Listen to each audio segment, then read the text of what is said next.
$1,000 for like these apps. $1,000 for what? Let's start. Wait, what was the? I ain't hearing nothing. $1,000 for abs? That's what he told me. If you get some abs, Yeah. I'll give you $1,000. When did I say that? We're going Put your pussy on live. I'll give you $1,000. But I kind of remember the conversation. But Man, put your pussy on live. I'll give you $1,000.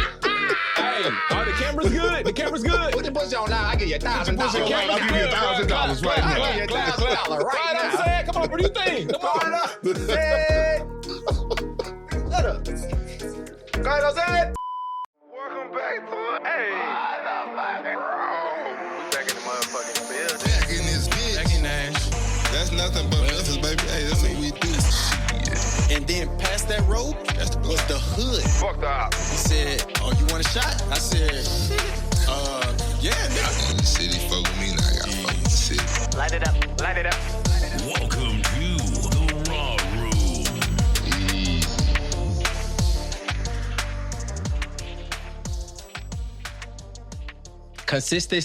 Consistency. You got to show up every day. Consistency. Give 110%. Consistency. Say that 6 Minimize the times. mistakes. Mm-hmm. Pay attention to the details. Yep. Be coachable. And be coachable. You can't be too sure. Okay? You don't know everything. Mm-hmm. Okay? If somebody got some insight, shit, listen to them. Listen to him. Try to look at the other perspective. Yeah. Okay? That's how you grow. That's how you grow. That's how you grow. And as a coach, if I'm gonna put you in, I need to see that you're coachable and you're growing. Gotta trust you. Okay? The same mistakes that you made last week, you ain't make that this week.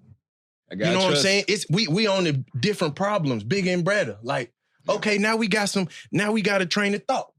Yeah. Okay, and now we actually using our tools in our tool bag. Okay, well now we can get to the situations. Mm-hmm. Okay, you know what I'm saying? We And need you can that. build a whole culture now. Now it's a lifestyle. at that Yeah, point. and now- anything you do, everything's Right. gonna be detailed. And- now you can take it outside of, okay, I've mastered it here. Right. Where else can I master And it? now you being coachable, growing, you could bridge the gap.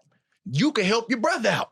Ooh, that's how you build a community at that Cause point. y'all in that Come on. fire together. Okay, Mhm. I can only give you the tools. I ain't out there with you. So it's different when y'all bond on that level, and you could be like, damn, all right, hey, sweet.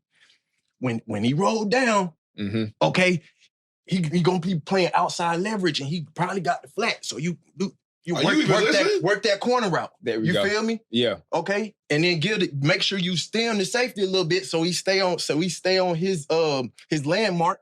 Okay. Hold him there, and then bank, break that bitch off, and corner. You know what I'm saying? Like, Yeah. you gotta take the game. At that point, you can get one at that point, then you gone. Right. Crib. Come on, crib. I followed the play. Coachable. I saw it. I saw And it. all I that, saw it. all that comes from being Coachable. coachable. That's it. Man, let's start the motherfucking shit. Man, bro. Back in the building, baby. Another episode of the Raw Room. We appreciate y'all tapping in. I'm the host with the most. It's your boy JC. Sweet is over here. King in the building. Faye in the box. Man back there doing his job. Being coachable today. Yeah. Coach is at work. He doing his thing. Yeah. Look, we back for another episode. We appreciate y'all tapping in, man. It's the Raw Room, your favorite pod, where y'all come to get all this game, a lot of laughs, and a lot of love around here, okay? Mhm. Spreading all that, you know what I'm saying? Pause. If you're new here, go ahead, tap into the Raw Room.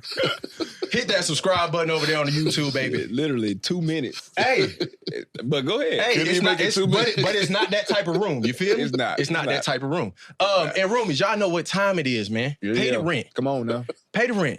Come on Okay, now. let's get to it. We got a lot of great stuff on this docket for y'all today. We out of season.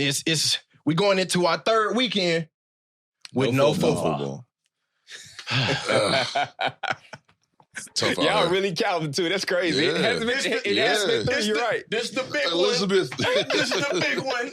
Elizabeth. Like now it's like for real. For it's like, damn, It's y'all real. know. It's like, damn. Bruh, it's real. the We weekend in is it been now. a little stale now. Yeah. I'm like, not to say it ain't shit going on, Yeah, because there are some things but going on. the mood just be different. And we got a couple weeks like UFL. They just got the camp. So Right, we they still just got- started. We got a few we more still weeks got a till few more spring weeks. ball. Yeah, I got you. But yeah. It's definitely some stuff going on though, Yeah, bro. it's a lot of stuff. It's been exciting around. It's a lot of stuff you know going what I'm on. saying, We in gon- the sports world. Facts. But We gonna be. I feel you though. I feel y'all. We gonna be all over the place. We're gonna be all over the place. We're going to be all right, sweet. But it wouldn't be right if we ain't started home. This is hilarious. Realizing there's 200 days until the next NFL game, right? Yeah.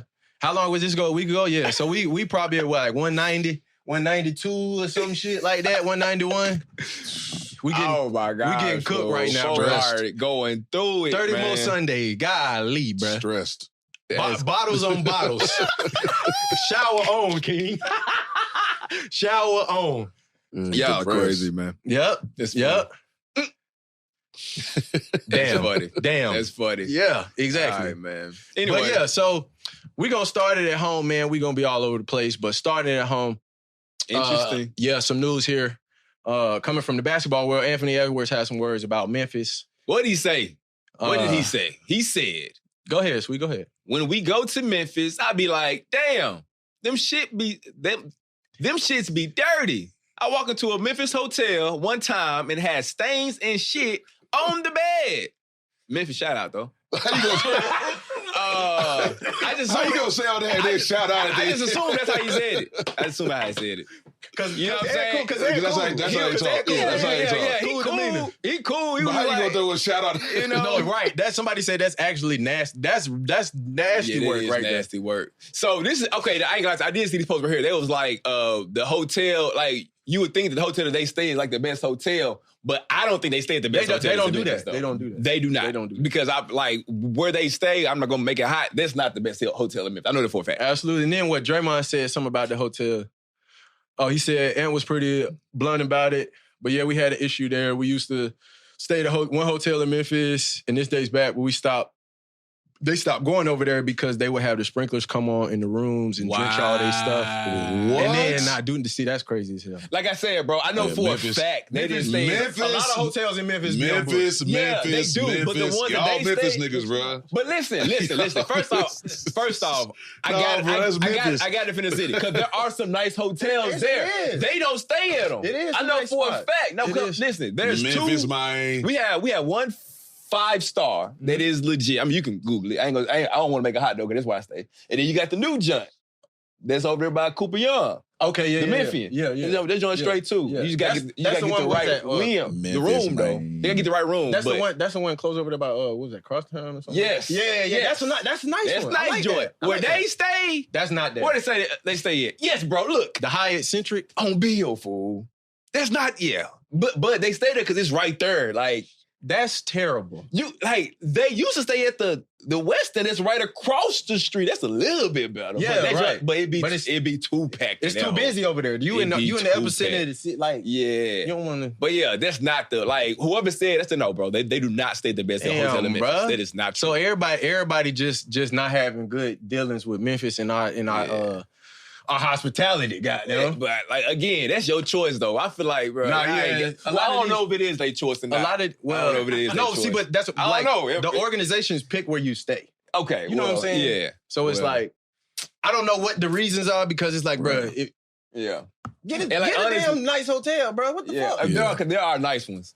Nice. They can make better decisions from the organization side. Yeah. Because sometimes in From the the league, logistical side of it, I'll be I'd honest. say the NFL, they not gonna stay in no shitty ass hotel. no, it's not gonna be shitty. It's not gonna be. They're Shitty. not doing it. It's not gonna be shitty. I promise you, it's not. It's all in. Ain't gonna be no stains on the bed. Shit, there's not gonna be a lot of people there. But Yeah. Security gonna be But locked I down. will say this. Whatever hotel they have the players staying in city, that bitch be ass. Like for the Oh yeah, dudes in town. Yeah, in town. Oh, yeah. For the team, ass. Oh yeah. Nigga, Yeah. Why the fuck? Yeah. Y'all flew You talking me about out here. hotel living? Sweet, Yeah, you sweet. talking I got Y'all yeah, flew living me in a out hotel, here yeah. for a job, and y'all got me staying in the goddamn Candlewood. But like that's why y'all be at the crib though. No, there ain't no crib. You at the hotel. You gotta stay there. Nigga, You don't have a place to live. I don't have nowhere I to just live. got in here. Indianapolis. Okay. I just got here. I'm saying like you just got here. Okay, my Yeah. bad, my fault. I got nowhere to just live. got here. I'm gonna nowhere to live. Nigga, I'm in the Candlewood. Yeah, I got you. Yeah. It's a little crazy. It's a I little got They cut crazy. corners. They cut corners We was there. down It's there. bruh. We was down in Charlotte. I pulled up on them at one of the Uh-huh. hotel. I guess they had. Yeah, that's 10 their team units or whatever. hotel. And I pulled up. I said, I would have stayed here. Bruh. Exactly. But that makes sense though for in town. But when you on the road though, Yeah, no, They be doing it up, it's usually decent. It's usually decent. okay, I ain't gonna lie to you though. NBA or teams, y'all can continue to go there because what's going to happen is they're going to start getting the nice joints. Then when I come in town, You're not gonna have I'm not going to have a room. See, selfish. That's Selfish. Memphis niggas. Selfish. Memphis. The highest Century gonna build is a great hotel, man. Like, I don't know what Ant talking about, bro. They got a great rooftop. That shit fly. Oh, shit. It's right there by the river. You see everything. They got a view, bro. Yo, ass. That man selfish. Selfish, bro. All right, man. Let's get on. Let's be selfish, okay, and go back to the ball that we know that we really talk. Okay? Let's talk about back it. Come over on. the football. It's off season. Y'all know what time it is. We're moving cities. Yes, we And, was just and talking about speaking this. of NFL teams, one of y'all favorite teams is actually moving cities. That's crazy to me. The Bears are no longer gonna be located in Chicago.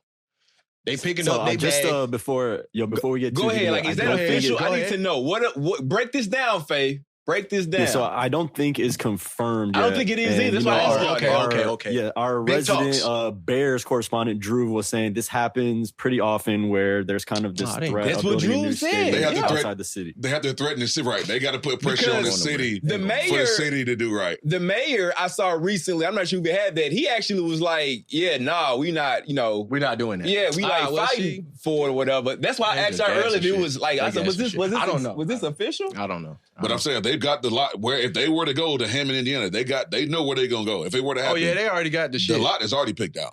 Because if it's in talks and if it's something that they actually thinking about doing, They already they didn't looked already into thought it. it. They already thought it All the through. logistics is done Oh, already. yeah. And just so all they gotta do is pull the trigger. If they Right, do right. that, the trigger gonna If get it pulled. is, if it Let me is, ask you this. I hope they Let me don't- ask you this. I don't Didn't they? I can be wrong, but didn't they recently just do Soldier Field though? Like recently? They just redid it. but it's a stadium. That don't mean anything because they could use that for whatever. I mean, but No, but they just upgraded. They just but- upgraded. But No, I one know, of the, but I'm one of the saying- big things at the stadium is the Chicago No, Bears. I get We're it. not I going get to it. say I that get it. other stuff going to replace whatever amount of income that the Bears bring into that motherfucker. I get what you're so saying. when you but- upgrade for the Bears. yeah, you do. But if they end up fucking moving, they just gonna have to use that stadium for something. I understand that, but that's not what you. That's No, not no, the no, no, plan no, no, when you yeah. upgrade it. I guess what I'm saying. No, When you yeah. upgrade, it's like, nah, they gonna be here for a minute. Chicago For sure. Bears want to leave Soldier Field primarily because it's the smallest and oldest stadium in the NFL with limited revenue generating opportunities. So, Okay. smallest stadium in the league and oldest. Okay, so they Put it haven't to bed. redone So it. they then. just So need to that do- was okay. They had been redone. Put it to be bad. Okay. They just need a new stadium. Put it to bed. Hold on, wait. What does it say? Team misses out on extra income from other stadium events. Ooh. right, because it's so too old. small. They just need a new stadium. Okay. And they just want That's to all. build it in And Indiana. the city, right? The city, they fucking with them. Yeah. And they just want to build it. Yeah. Like, well, shit, here we gonna get a bigger bang for our buck down the street.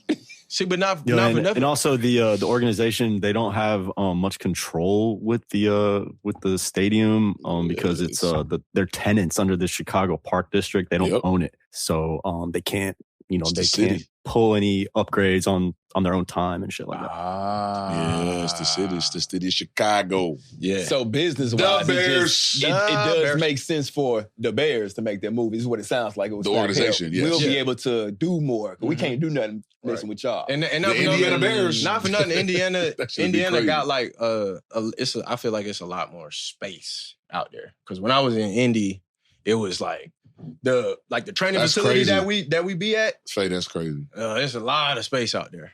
Chicago That is Bears crazy. finally found a That quarterback, is hired a crazy. head coach together to save the city just to immediately move to a different state. That is crazy. If they move, boy, Chicago, they gonna be Oh, hurt. sick, I bro. got some friends that's Bears fans, and they already mad. The fact that this is even In a talks, possibility, they are pissed, pissed. right? Because you in the playoffs this year.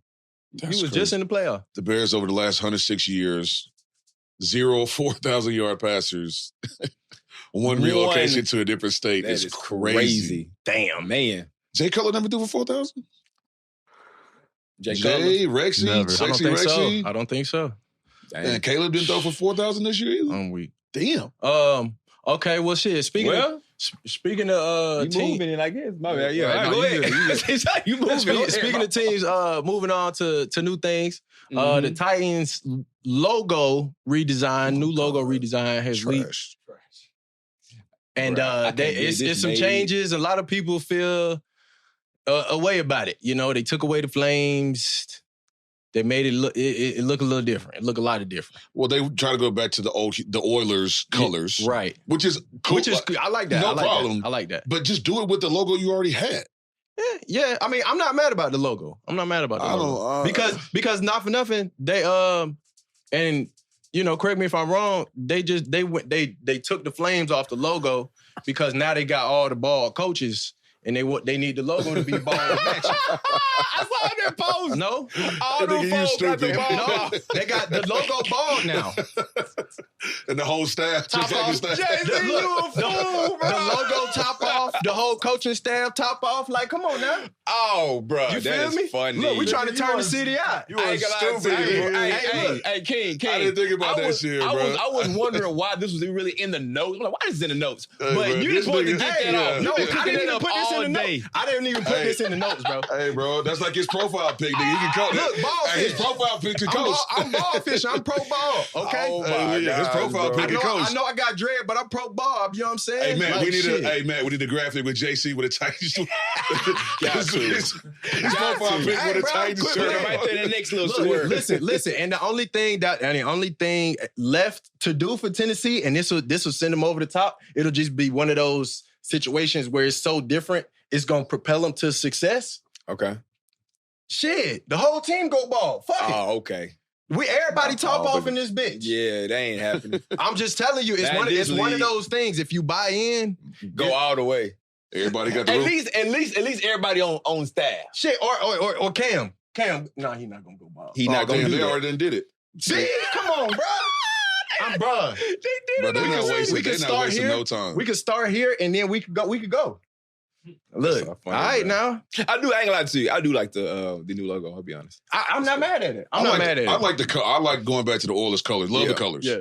Big fan of the color scheme. But the logo, I mean, 'Cause I feel Well, like, so look, honestly, now that if you you said go that, back to this, I'll say if you this. go back to this color scheme with the flames, it don't really look like just with the order. This is because the order thing, it was simple. Right. It's simple to me. Right. So, Like, but- it'll be too much. but now that he said what he said with them shaving the flame off, it top makes off. sense. It Yeah, it makes sense. it actually makes But sense listen, now. these I- These photos made looking that at it- science. That's No, bro, hilarious. but looking at that perspective, now I kind of like I fuck with Took it. the top off. He said that So- shit, I fuck with it. But- So, all right, so like you saying, if God forbid they do horrible again, they get another coach that got hair, they gonna bring the flames back? Yeah. Probably. They should. Probably. Yeah, Probably. crazy. But it's like, bro, right. and you know what? Like, didn't really make sense to me in the first place What's that? that they had flames on the logo because they just Titans. Like, where the flames come from? Hey, man. Yeah, you. It never made sense. It never made sense to me because I don't understand it either. I He don't can't even understand tell it. Yeah, don't look at me, nigga. See, nobody knows. Dang, bro, It's- we need Matt or Preston or somebody here. Where Like, DB at with the damn I'm sure. facts? Yeah, DB got to be because I'm sure there got to be a message behind the flames. Has to be. Because now that you Is said, it a torch or something? now I'm really upset Greek about inspired this, bro. fireball symbolizing strength and mythology Fireball. There for you the go. Titan Prometheus. There we go. Okay, It I makes mean, sense. I So it's a guess, fireball. but like, It's fireball. Thank you, bro. Yeah, I I guess needed so. that. So it's just a cannonball now. It's not a fireball. It's just a smooth I'm cannonball. fucking weak. Y'all on fire today. Ooh, The cannonball is great. okay, around the league. I did have something in my little. I got a little scrolling tab, you know, the random shit that DB be having. I got mine, so I did have this on there, the NFL report card shit. They put it into that. Oh, they put it into Wow. They put it, so the NFL informed all 32 teams today in a memo Soft. that it prevailed in the grievance against the NFLPA and its Fucking team owners. report cards determined that the NFLPA conduct violated the CBA in order to stop making public any future report cards. Whoa, The owners don't like that They shit. don't like that shit. That's the owners. That's the owners' vote. They always get like F's, That's the the owners' D's, vote, and C's yeah. and shit. But they don't like people talking shit about their business. Man, soft. Yeah. Fuck y'all. But the so- players should do it on their own. Fuck the PA. Players, y'all put it together. Oh no, you're right. You're Yeah. right about that. I mean, yeah, just put on. Players should do it. Yeah, y'all take a team vote. Just put on social media. it might- That's all you gotta do. It might violate the CBA, but shit. fuck No, I don't.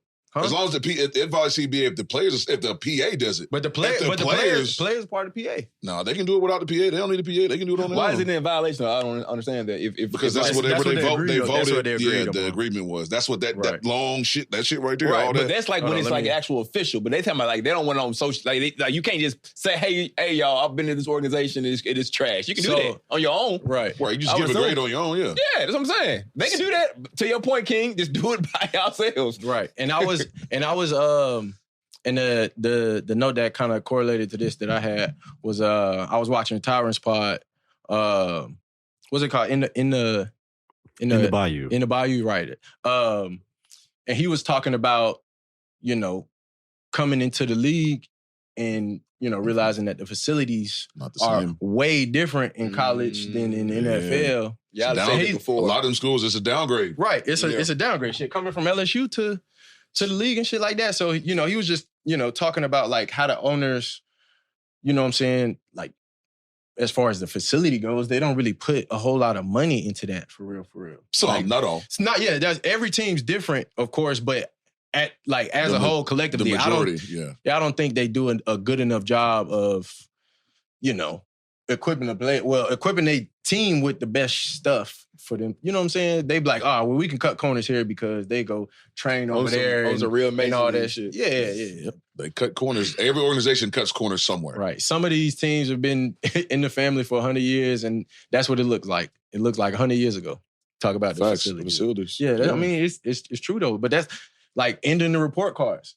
They don't want that shit to be public because they don't want to have to improve on the shit. I ain't gonna lie. When I got to San Diego, facility was decent. Yeah. Like, it was good. Yeah. But our cafeteria was a tent outside on the basketball court. Yeah, I was shocked to go from Philly to what we get, like chefs, full-time chefs and shit. In the building. Nice building. Cafeteria. Like I said, the facility, there's no need for indoor San Diego. So that's locker room, all that's dope. And then you go down the hall, out the door, down the hall. Out the back door. It's a big-ass white tent on the basketball court. A grill over there. A tent on a basketball court. Next to the swimming pool. Yeah. I mean, I ain't gonna lie to you in San Diego. Right. But I'm saying though, but still, at the same time, like, we got all this money, we ain't got our own cafeteria. That made me think we ain't got no cafeteria, right? So was it like catered all the time? It was like somebody different every time? It was catered. Yeah. Same company every time. I was the same company. Yeah, but they'll mix it up for you at least? Or no, it was the same shit. Same shit. Ah, damn. Okay. See, and they keep a routine. They usually keep the same shit. Like you said that in the A, like you didn't go in Atlanta, we had some chefs over there, or we could get the regular prepared stuff for the like buffet, like a regular cafeteria. But I go up to the chef. I want a black bean burger. I want a black bean wrap. I want a whatever you want. What? Right? Yeah. And usually, if you going up the chef, when you walk up, he already know you want your usual. Oh yeah, your usual. Yep. Yep, and then I go to the locker room, change. I come back, my food ready. Yep, used to love doing that. But it's like shit. It made me think of DB time. He was talking about his time with the Raiders, and they eating outside and shit like that. Like the grill outside. Yeah, it's all organizations are different. Like I said, they cut corner different ways. Some organizations don't cut corners when it comes to facilities, locker room stuff like that. Right. Other organizations do. That's just what it is. Right. And it's different. Like I said, coming from the LSU. Coming from Auburn, coming from one of these top tier college programs, there's a good chance you're gonna leave college, right, and walk into the league and be like, God damn, this is it, right? Like, this, So that's what it is. I mean, to your point too, it is one owner. That's his money. He do whatever. But like, I guess in college, all them donors coming in. Hey, make this right. Like this is what I want my money for. Hey, put my name on it too. Right. And I understand that like. It's a different draw as well with the facilities. Like in college, they're drawing trying to get kids. They're trying to get kids to come to the school and shit like that. I understand they're doing it for different reasons, shit like that. But that makes sense. In my mind, I'm like, well, shit. If I want my team to perform the best, I need to have the best, like facilities, the training room equipment, the therapist stuff, weight room, cafeteria. All that. Right. And all the stuff for the little rooms where they do the mental work and stuff like that. Yeah. Like, a little lounge. Give it all to me. Yeah. Right, come on now, bro. Pause. Damn, bro. That's too. It is. We ain't even too early. Yeah, that's too early. That's crazy. Too early. That'd be a long podcast. What's this you got to hear about drafting quarterbacks high? Since 2000, there have been 37 quarterbacks drafted in the top 5. None of them have won the Super Bowl as a starter for the team that drafted them. Wow. Shit. That is a crazy stat. Somebody said it's almost if you had to build good supporting cast around your young QB, and most of the teams picking top 5 don't have that. Yeah. I know there'll be a long list to pull up. I'm trying to think who all was on that list. All the quarterbacks drafted since 2000. So basically, a lot of them. All the quarterbacks, playing. yeah, The ones that left. our era, goddamn, that we watched. Even before. Right. Top 5? How many quarterbacks go top 5 every year? Well, no, I'm saying since 2000, That's what I'm saying. How many? But yeah. A few. I mean, at least there's gonna be like at least one, if not two. It's like Maybe Maybe two to three. About 2 to 3. Yeah, about 2 to 3. It's I think It's some names. It's some names on that list. I would like to. It's some names on that list that you will definitely, I'd readily identify. Yeah, and recognize from not doing, from not winning with the team that they drafted him. Yes, but that's like what was the last number 1 quarterback though? Cam Moore. Cam Moore did go number 1. Proud of him. But I seen somebody talking about this on Twitter. Well, it was a video on Twitter. But the guy was talking about basketball and football in terms of like trading a max player to another team and the implications of that for basketball. Like that's 20% of your offense or you know what I'm saying? Like it could be 20 to a bigger chunk. It's a big chunk of what your team is. But on the other side, shit, that's 11 people. Shit, that's you. Okay, boom. You take the best corner off the field, or take the quarterback off. Quarterback is probably a little bit higher, but like he's saying, it's only like 9% of y'all could be of whatever phase it is. Yeah, you know what I'm saying. Unless it is the quarterback at that point, I feel like it's a little bit higher. Quarterback is a little bit higher, but it's still it's still not as much. It's not as much, so it takes a lot more to win in football, bro. Like you have to build an offense, a defense, and a special teams. You can't just I'm gonna draft a quarterback first round. Hey, we're gonna be good. We're going to the Super Bowl in 2 years. We ain't even got nobody to protect. Cuz he ain't got nobody to throw the ball to.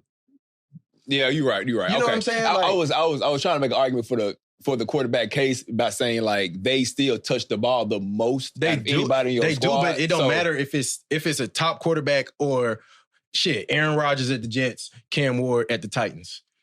Like the team, it doesn't have the infrastructure, so it's hard for him to be successful. Faye, do we know? It don't matter who the person is. 37 out of how many? How many other quarterbacks actually did? Do they have that? That'd probably be hard to find. Huh? No, it says none. It says none? Oh, you talking about out of quarterbacks? Out of the quarterbacks that have been drafted top 5. I know 37. What do you mean? Wait, what are you trying to? There have been 37, right? So how many quarterbacks? So none of them did shit. Yeah, he said none of those 37. Okay, so have one with the team I missed the second drafted. one. Yeah. Well, never mind then. Shit. Yeah.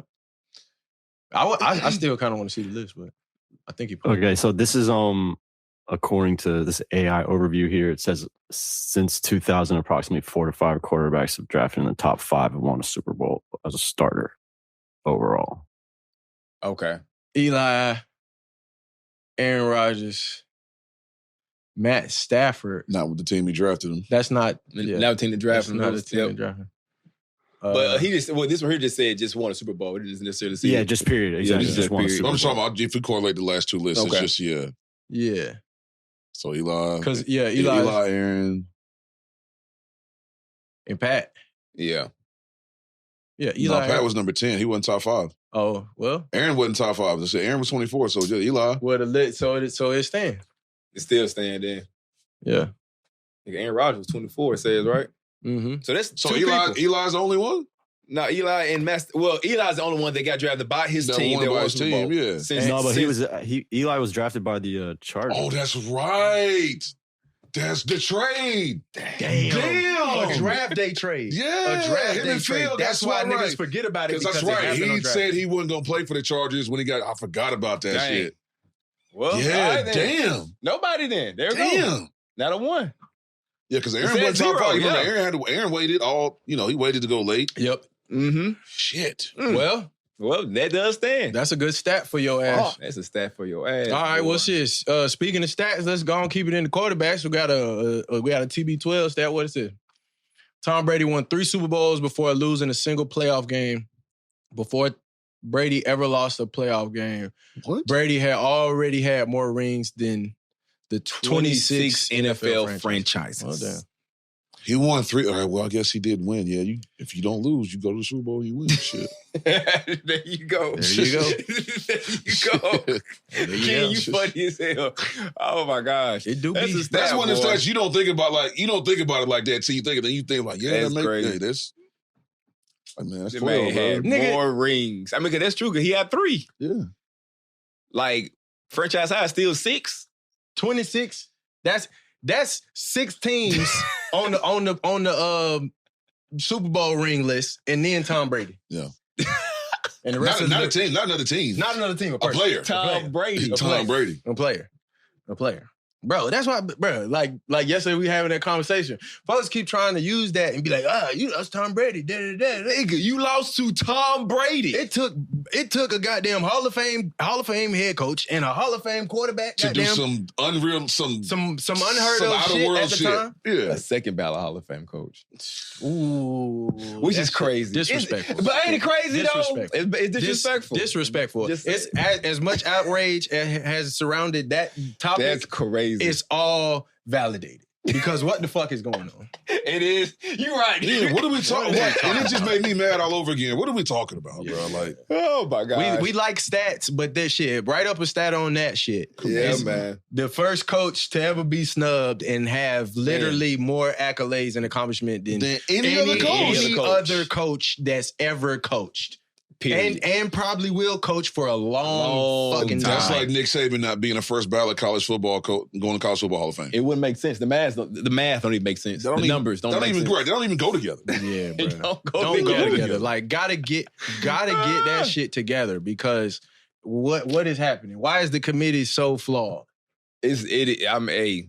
Like, Hey. what we salty because the nigga was beating you while y'all was both coaching and you was on the other side and he was cooking your shit. But it goes all the way back. They've been doing shit like this, though. You go back to T.O., they made T.O. wait. They did make T.O. wait. Yep. Like, they've been doing stuff like that. So it's, The integrity of this shit, real flawed. Control. I mean, it's definitely control, and it's always like one little pop out say, "Yo, listen, I don't care what they say, we still got this over you." Type. It's messed up. That's some whole shit. and it It's sucks crazy. because it's football heaven. You know, like the Hall of Fame means something. As a player, like, getting the Hall of Fame is a big deal. It's lost its luster now. Like, now I'm more like, the guys want to go, but they don't hit the same Right. because the voters and all they nonsense. All the BS that's surrounding it. and What is shit that? The like most snub from the Hall of Fame? Yeah. Number one Biggest and two. snubs. Or Who's number- worst the Bills first number one? ballot snubs.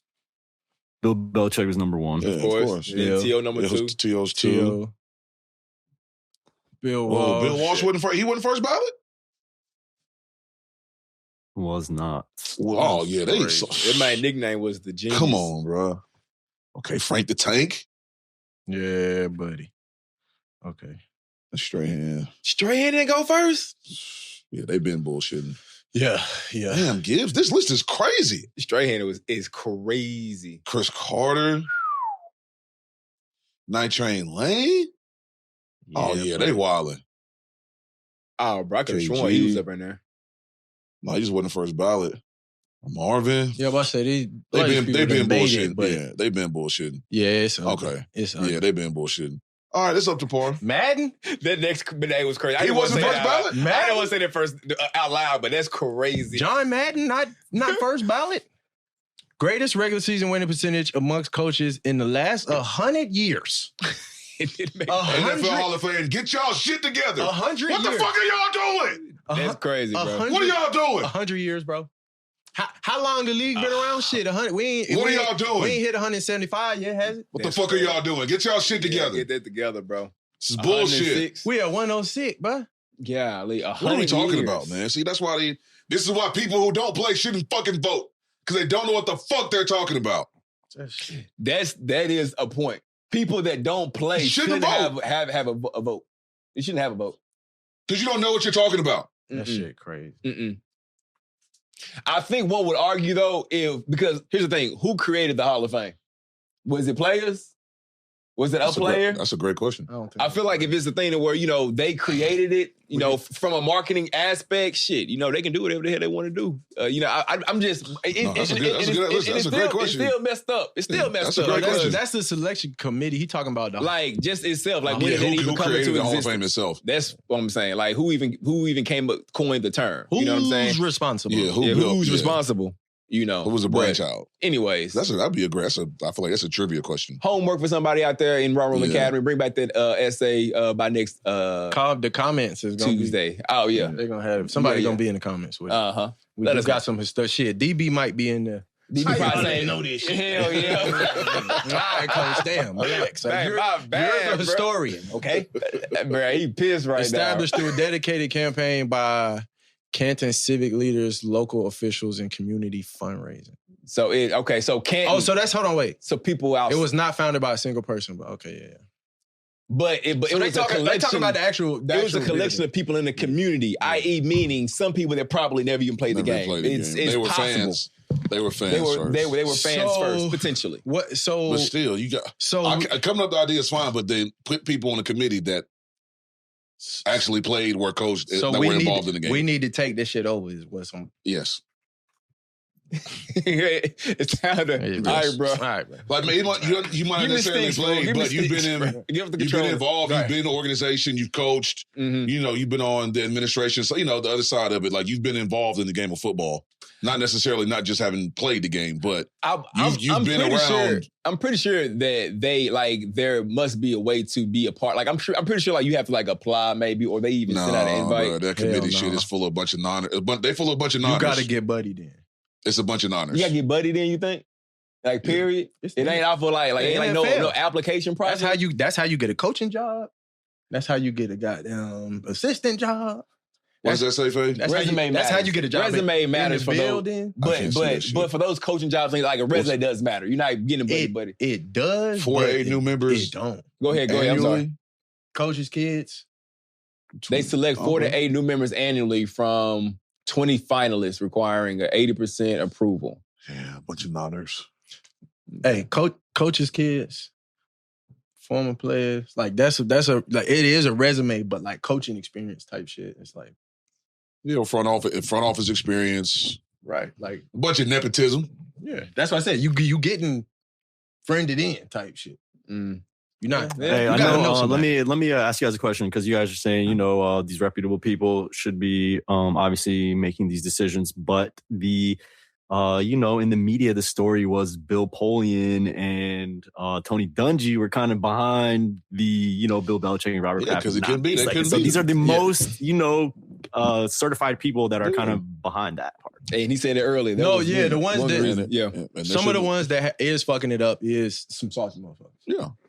Let's just keep it a bean. And there should be, but there should be a mechanism that overrides them being fucking salty about losing. Right. Right. There should be something in place to be like, all right, now y'all tripping. Right. Y'all can vote no, but he's going in. Because it's for the players, when we vote for the Pro Bowl and all the awards and shit for our positions, it's not a matter I might hate that nigga. But if he the best at our position, I'm not gonna not vote for him on some salty shit. Okay, let me ask you a question. First off, how do y'all vote? Like an iPad, a tablet, or it's a ballot? Piece of paper. It's a ballot. Yeah, it's a Scantron type joint. No, you just you write in. You write it in. This nigga said a Scantron. You write it in. No, you write in. You just write in the name. They put it. Usually they do it in the team. In your position, and you go down. You go to your position meeting room, and you go by. You go by saying they usually leave it on the desk. You don't know anybody that off the strip that. I just don't like the dude. You vote for your position. Yeah. Okay. Okay. So you vote for your position. You vote for your position. So you're not voting on quarterback. Because in the league, so that's who I'm watching. That's who I'm watching. Yes, I'm scouting for other teams, but most of the time I'm either watching this other team's DBs. I might hear about in the media other people doing shit, but I'm keeping up with my group type shit. Okay. Because I want to be at the top of that shit. So I need to see what the fuck going on. Right. Who making what play? Oh shit, he did this? Oh, I could incorporate that shit. Let me try this shit in practice. Yeah. Okay, that makes sense. We trying and that also keeps it honest to okay, he was the best. Oh yeah, niggas is not, that's what I said. Niggas is not, we not, Amongst players, we not gonna fuck up the integrity of the game off some salty shit because the nigga gonna win anyway. Especially as voting for your position. Yeah, the nigga gonna win anyway. You're not gonna hate on your position. Right. Because like I said, if there was like a deep tackle, though, that you ain't mess with, that you had to vote for. I wouldn't like that. I'm not like that. But that's why you don't vote for other positions. I got you. But because there are some people that like that, though. Yeah. But we're not gonna act like that. No. It is niggas like that. But even still, at your own position, but that one vote not gonna matter because everybody know who's been the best. Right. Yeah. And like you said, you watch a film of, because I used to watch film, like not just myself, but other good players at your position around the league. Right. Especially playing against other good players. If I'm scouting a team, right, I'm watching somebody else's defense play against them. And if he making plays, right. I'm watching what he was doing. Okay, well, we play that same coverage. Right. I'm in that same position. What is he doing that's similar to what I could do, similar to kind of put myself in position to do the same thing? Right. What tipped him off? How did he play this? How did he play that? Like, shit, okay, but damn, he had a little success. And of course, they're going to try to game it up, change it a little bit. See, you know what? It's so funny because like I feel like this is something that as a nonner, some people probably don't know. No. Because like here's the thing, like I know if I'm watching like basketball film or whatever, I'm watching both sides. Cause it's I'm gonna be playing offense, I'm gonna be playing defense. You're gonna be playing both sides. I would have thought as a football player, if you going up against whoever, who's cold back at fucking whoever. Whoever. Okay, yeah. You trying to learn, okay, what is he gonna do? I'm watching him too. But to your point though, you saying like it's mostly like with Snap. I'm trying to see how they guarding him. Well, you watch both. But I'm not gonna watch their defense against, you know what I'm saying? I'm not watching their defense if I'm preparing for their offense. You know what I'm saying? Like King not going prepping for the Falcons, going watching their offense. No. He's not that would be useless to him. Because I can't game plan shit off that. I'm not playing against them. Right. So I'm not even watching that side. So it's like I'm watching, Yeah, I'm watching the defensive end and the tackle. He's going. You got to watch both. Yeah, because you got to watch what's successful when it comes from like a one-on-one battle standpoint. You got to watch what's successful versus that player and what's not. So it's like you're watching that player, but you're watching, if he's whatever move, whatever set or punch, whatever worked against him, what works and how you can incorporate. So what it is you watch it and you incorporate what you do best and how you do it to be able to block the guy you're going against from our standpoint. So you just incorporate. You're not trying to mimic and do what he did.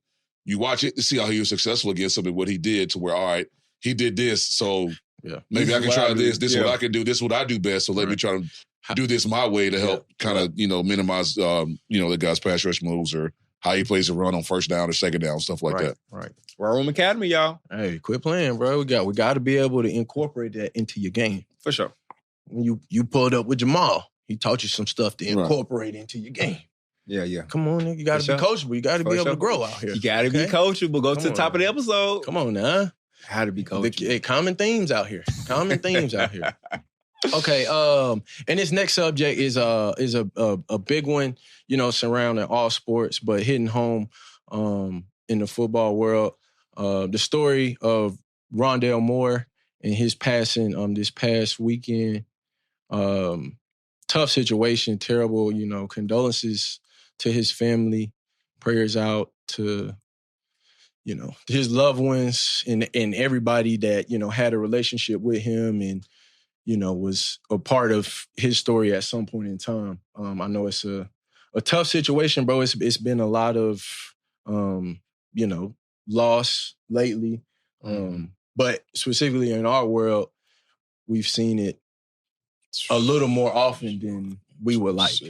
Especially the past few years. In the past 6 months. Yeah, it's been a lot of loss. And specific on this situation, seeing all of the guys around the league that were impacted by this situation, had a relationship with him, because it does affect us all in some, like I didn't have a relationship with him, but at the same time, it hurts because this is my community. Right. You know what I'm saying? These are my brothers.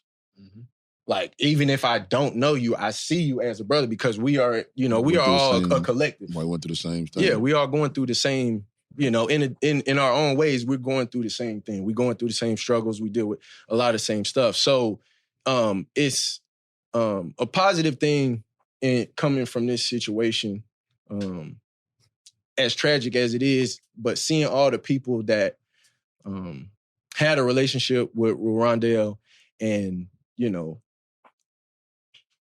using this opportunity to shed light on mental health, because that's what a lot of these passings in our community have been centered around. Mm-hmm. And not necessarily knowing what Rondale was going through, you know, having injuries, 2 season ending injuries back to back. And then being so young, like, I understand that the pressures and things that you have to deal with as an NFL athlete now are a lot more than what I was when I was in you know 2015 through that. Like, it's a lot more that you got to deal with. More pressure. Yeah, it's a lot. It's a lot pressure. It's a lot more pressure and different pressure. But seeing the guys, you know, you take this opportunity to speak up about the mental health aspect of it, and you know, reflect on some of the good times, but then also speaking out about the issue of mental health and how it's so important in this day and age because there's so much going on.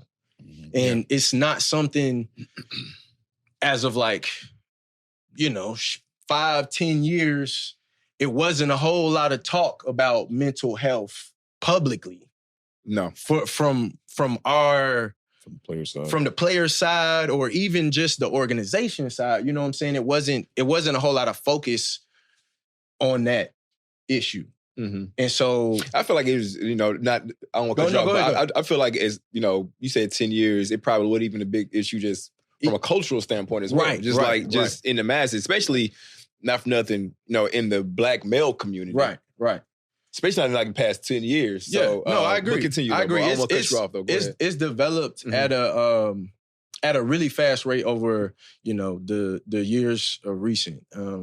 And it's been something, you know, refreshing for me to see because we've all, as people, we've all been through things, but as professional athletes and living in that NFL world, it's a certain type of, you know, issues that we go through that are, you know, otherworldly to the regular population.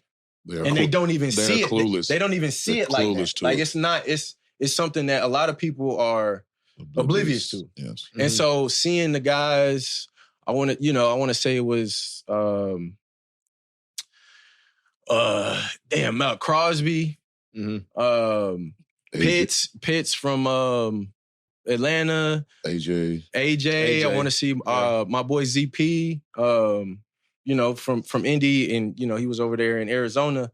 But just seeing all of the guys speaking up and, you know, advocating for us as a whole and as a community to lock arms and be reaching out and talking to our guys and, you know, extending, you know, that listening ear, or if I can't help, you know what I'm saying? Like, you, my brother, I care about you. I really want to see you.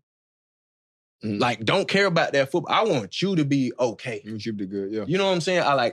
It's a lot more going on. Yes, we put on this, you know, bravado. Yeah, big bravado. We warriors. We're superstars. All this stuff. We regular people. We're just human. Like everybody else. We're human beings. And it's a lot of stuff that we not necessarily equipped with going through or how to deal with it. Yeah, early enough to where we can, you know, combat these situations or feel comfortable enough to reach out or have certain conversations. Mm-hmm. And I want to say, I want to advance it. First off, rest in peace to Rondale Moore. Again, and, you know, condolences and prayers to the family.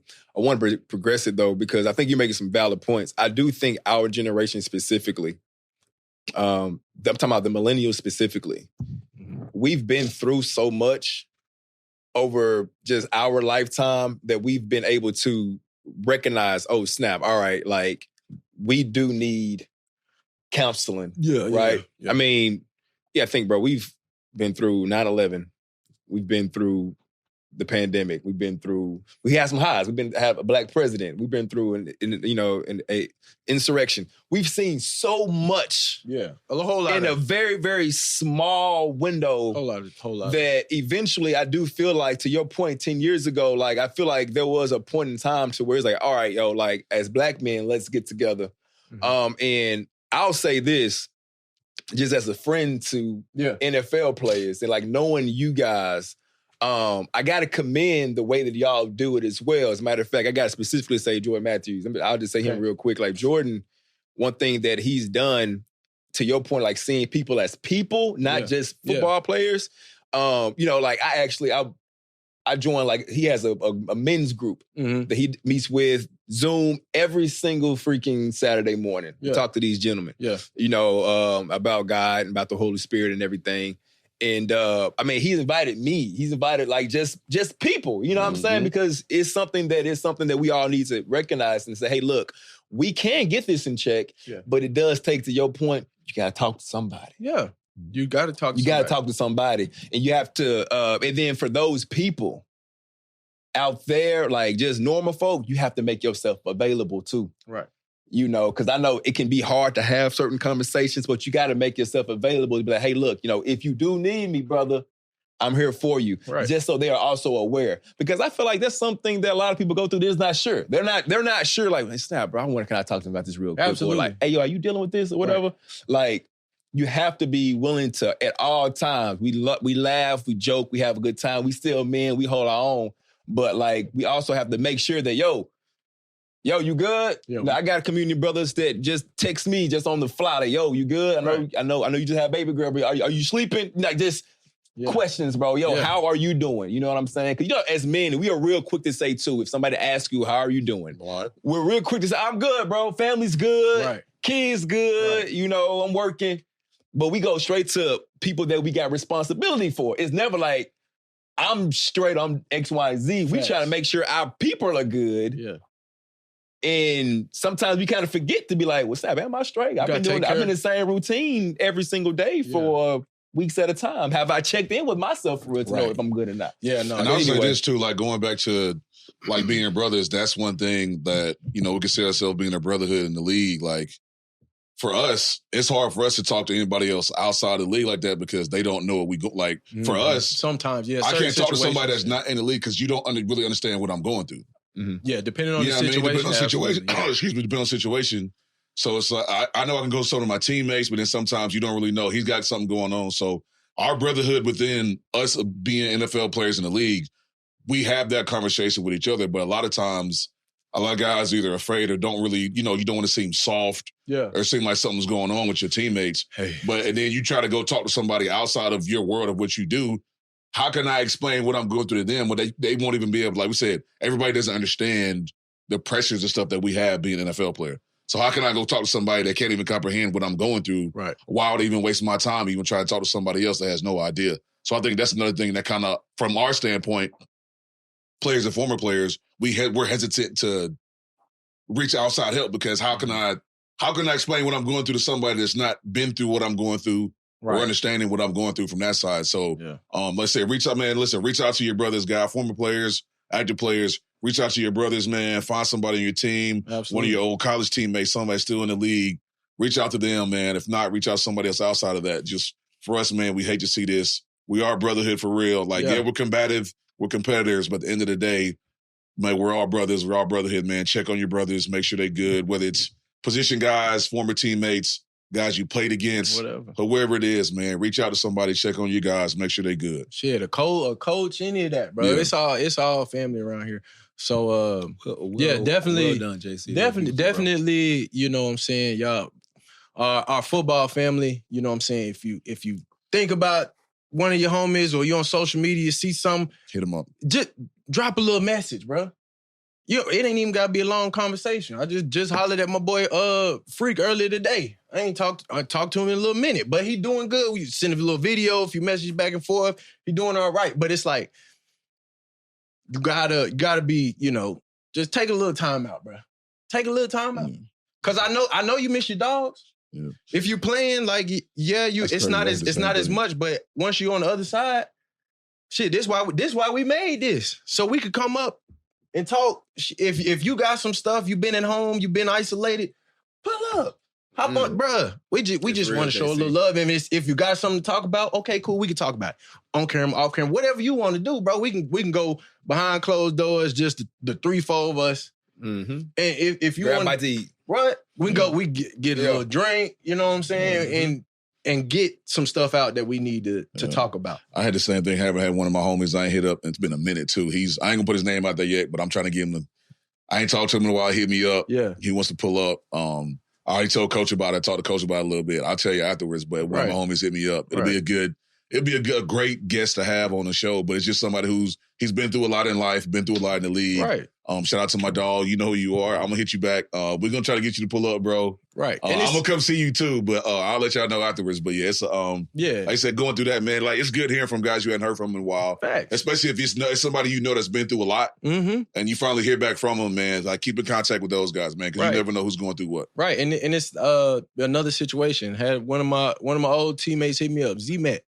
If y'all know, but everybody, you know what I'm saying, we want to tap in with our guys. You know, like put it out there. The invitation. Yeah, put out the invitation. You know what I'm saying? But everybody don't want to come on the show. And I respect that. That's fine. But we still gonna, you know what I'm saying? We still gonna, you know what I'm saying? So it's that type of stuff. What's up? Man, that's my dog. We pulling up. We pulling up. He out here. Yeah, I know. That's my dog. Yeah, bro. So it's like, yeah, man. Y'all continue to show that love, spread that awareness, fellas, and take care of home, okay? We can't handle any of the things that we're going through or help or be a good cog in the machine if we ain't, you know, making sure ourself is secure. You're not alone, there, bro. Come on now. You're not alone. Always remember that. Yeah. You smoked there, bro. All right. Well, look, man, we going over to this college world. We got some things over here, and then we gonna keep this thing rolling. Some crazy news. This right here will blow your mind. I saw that, bro. So That's really I'm sad. sure a lot of people have seen this now. So but over this past weekend, there were some more arrests coming from the Georgia football Who's gonna be Carson Beck first team. Who you think? And they have a full lineup. Not a quarterback. They have a full lineup minus a quarterback of players with misdemeanor and felony traffic charges. Ridiculous. All drivers team. All drivers team. Hey, look, this is what Coach Banks was talking about. Yeah. He said you need a couple felons on your team. Not the whole team. The whole squad. This the longest yard roster. Not the longest yard for college. The meme machine. Man. Holy shit. It's the same colors, okay, bro. Steve Spurrier had a comment on Georgia. Oh, my gosh. On the Georgia-South Carolina game moving from week 2. I don't know. I'm sort of always like playing them the second game because you could always count on them having 2 or 3 key players suspended. Dang. He know. Hey. That's a smart man. What's in the water? The old ball coach know. What's in the water over there in Georgia, man? Like, damn, coach. Well, I say this, too, because I forgot who said this. Somebody said this the other day is a lot of these kids have never driven before. And the cars they've had haven't been Hellcats and right. They've been They don't go fast. Yeah. Right. You getting these kids with all this horsepower, they don't know how to handle it. You know, they're young, they wild. You know what I mean? So that's one thing. Like, they've never driven they've never had any kind of horsepower under their feet like that. So I think that might have, I forgot who, I don't know who somebody said that shit, but that made a lot of sense because you go from driving beat up, like cars with not that kind of horsepower. Right. So, you got Hellcats and all the shit that they get now. So the guys, y'all got to be careful, man. If y'all doing this, man, be smart. Hey, look, stop wilding. Please. Stop racing. That's the problem. Stop racing. Hey, and you know what? I done did that a time or two, leaving the facility when we ain't had shit to do. And everybody leaving at the same time. Nigga, we should leave. Everybody getting in the car. Everybody going the same direction. So boom, we hit that first turn out of the facility and then go down the main road, hit a left. Let's go. If ain't nobody at school on campus, if it's early enough, bitch, we hitting the gas. We used to have in Philly, we used to have camp up in Lehigh, which is probably about an hour some change north of Philly. Yeah. And when camp used to break, that Philly 500, niggas like whoever drove, they would take their stuff. If you was in a truck, they go home, come back with whatever little the Lamborghini Lambos, Porsches, whatever last day, and you peel out. You see it. Everybody at last team meeting, you peel out and you get on the turn. It's a turnpike. It's a three-lane turnpike. Once you make that first left on, it's a straight shot. Ain't no exit for about 3 miles. And only you hear is what, King? All you hear is whoa. Vroom. And they look, and I niggas can't already find like, and they you leave it like everybody trying to lead together on purpose. So I was in Tahoe. I wasn't racing, but I was like, you know what? Let me pull up on the back. Let me keep up behind, just kind of watch, see if these niggas really. They got out there. Nigga, what? When I tell you they all disappeared, I said, yeah, y'all got it. Hey, Y'all got it. Hey, And, hey. the cops and the police know because they know we the last day of camp, so they don't even. I feel like they shut that bitch down, but niggas read the Philly 500. Bro, listen. Be like that. Hey, y'all want to race? I saw some racing in Mississippi. I can't find it on my Instagram, but it's somewhere. But it was in Mississippi, bro. And it was a dirt road, 2 dirt roads. These the hood Mississippi. They said, y'all get out the way. They coming. Here they come. They about to race. 2 guys on horses moving, getting busy. I tweeted, I was like, bro, I want more content like this because they was getting that. I was like, horse race. What is that in the distance? You don't see nothing but there it is. That's the one. That's the one. Backwoods horse racing. Listen to me. I said, I want more content and you like see this. And you see everybody on the side. Busy. You see everybody on the side. Get their ass out the way. This Black History Month right here. Yes. Quit playing. This us. Yes. Yeah. I need to see more of Goddamn this, horse bro. races. Quit playing. I was like, bro, what is it in the woods distance? too. I didn't know what it was. Ain't no Dust paved cloud. roads. I was like, what is this? The cars of the Hellcat? Sliding on that nigga. Sliding, Stack bro. them guys. He was going crazy. I don't see nothing but doo and a dust cloud. Nothing but dust. Hell yeah. Bro, I thought that was somebody on a motorcycle. I didn't know what it was. I said, what is it, bro? Oh, fuck. I'm with Yeah, you. bro. Hey, yeah. Down. That's real. That's real. That's racing. No, that's real. That's real racing. Hey, Georgia, y'all chill out, man. Yeah, y'all Yeah, relax, bro. chill out, please. bro. I'm Man. tired of seeing. Even when I was in school, it was a lot of they had a bulletin board in the academic center, and they had all the people I got getting in arrested. trouble, arrested. All the teams. Georgia was on there every Bulletin time. board material. Every time, every semester, they had somebody on there, bro. So it's like, please, like, come on now, Ours was in the Kirby. locker room. They used to put ours up when you walked in the locker room. Oh, At the shit. back of the lockers I in mean, the like you front. saying, So as soon as it was a grease board, the grease board, whatever times and stuff, and right next to it was a bulletin board of don't do this. Yeah, whoever's somebody else, don't be on this. You don't want to be on this board. Do not be this guy. But bro, like you saying, it's Georgia though. Like the school fault. I mean, It's not the school, but it's the NIL, the cards they're giving out for all these NIL deals. But I'm not blaming the school. Somebody got to be held accountable. Yes. Hey, but I mean, Georgia's not the only school No, where they not. the, Right. athletes They- have these kind of cars and access to, the money. But and they stuff are, like that. they are repeat But offenders. this is like outrageous numbers. Yes. Like, you know They what I'm are saying? repeat offenders. It's got to be something in house that could change.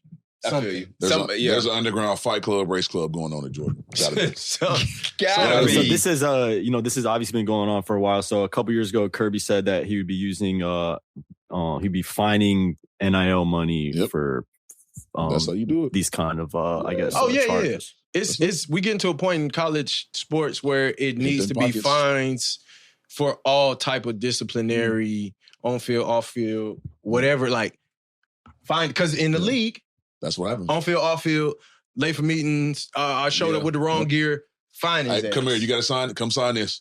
And you gotta in the league, you gotta sign when you get fined too. You gotta sign off on that bitch. Sign his ass. I ain't gonna lie. Speaking Fine of his ass, my college, bad. I'm not sure how they gonna do it with NIL, but I'm kind of sidetracking a little bit. But like, No, you on the right. Go ahead. what if you like with this NIL deal, you gotta play a certain amount of minutes? No, That'd I've be seen tough. a lot of people. Would it be tough? No, I've seen a lot of people Would it be talk tough? about it. The stipulations on like contract incentives and stuff like that as You it know pertains to NIL. who I'm talking about right now, right? That kid from Kansas. Yeah. He a dog. But taking yourself out the game is crazy. But he don't be playing. He takes himself got out of the sick game. Yeah, he'll sub himself out. They're playing somebody today. He hit a 3 and turned to the coach and was like, Yeah. I didn't know. "Hey, what did Bill Self do?" So I that's looked at him and be like, that's what I'm kind of talking about. Like, it's crazy as hell, but like, how are they actually going to implement it? They need to, because Whatever you sign, it's paperwork. They no, been signing I get it. fixing but, paper for years. They- King. They'll figure it out. Put it somewhere on paper. Put But- it somewhere. Figure it out. but that's not going to happen until another step happens. Like, they have to get a commissioner or some type of committee because the NCAA done fucked up already. The NCAA so but far I don't. up. Hold tight. I don't think they do. Like if I am paying. Listen. Okay, go ahead. If I'm sorry, okay, so you do have NILs for like certain schools got their bag, right? Whatever it is. Okay. It's not even ran by the NCAA is what I'm saying. Right. If it is your money that you are spending, I think you should be able to set the terms. Okay, but here's okay. Can you not set the terms, King? But listen. Hey, real quick. The part of the fabric of how NIL works is you cannot have it tied to playing time because then it starts to get into pay for play area. And the purpose of NIL was supposed to be completely separate from what you're doing on the court. It's supposed to be, monetizing off your name and your shit outside of the the field. Name, image, likeness, not playing time. So them trying to hold on to the remember people forget what NIL actually stands for. Them trying to hold on to you're right. Amateurism portion of it when it's not is you know what I'm saying? And they fuck because the schools have NIL and then there's separate NIL. So it's like you can get some shit from the school, you can get some shit from from a business, else. Yeah.